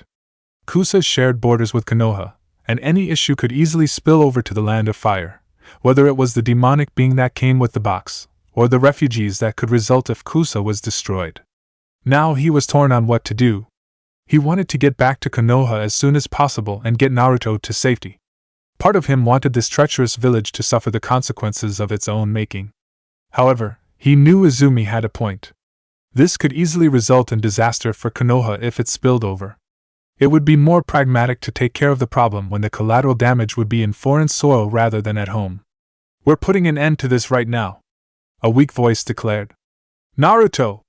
Izumi called out when she saw her friend conscious again. Naruto/Taicho! The ANBU called out when they saw Naruto recovering. Naruto tried to walk on his own but stumbled from a lack of chakra. Damn bastards took my chakra! Naruto grumbled. Shizen ran over to help him and tried to give him some of her chakra so that he could have enough strength to function. Naruto grabbed Ram by the throat and ripped off his mask. Izumi was shocked to see Ram's identity. Habu-san? Naruto went to Ox and ripped off his mask too to reveal Tarika. I'm going to make you pay for your treachery. Naruto growled out in the most threatening voice that any Konoha shinobi had heard him speak in. We were simply acting in our village's best interests as you do for yours. It was nothing personal, Tarika replied. Naruto could feel his blood boil, almost quite literally, at Tarika's completely unapologetic attitude. His blue eyes turned icy cold. He crushed the ox mask in his hand as steam began to rise from his hands. I'm sure you're quite happy with the results then. Surely this is what is best for your village. Inu chimed in sarcastically as he pointed at the pandemonium below. We had no idea this is what would happen. We simply wanted to be able to stand shoulder to shoulder with the other major villages. Habu responded. And you decided you would do that by betraying us? By setting up my friend? Izumi asked accusingly. Now look at what you've unleashed on your village. It was the only way. I had nothing against him. It was simply the price we had to pay. Habu responded, though not confidently, seeing the consequences of their actions. But this isn't what we wanted. We just wanted some security. Safety for our village. Safety for our families. Safety for my son. Naruto grabbed him by the collar of his shirt. And now you'll see the true price you'll be forced to pay for your actions. Blood was on his mind. And there would indeed be blood before this was over.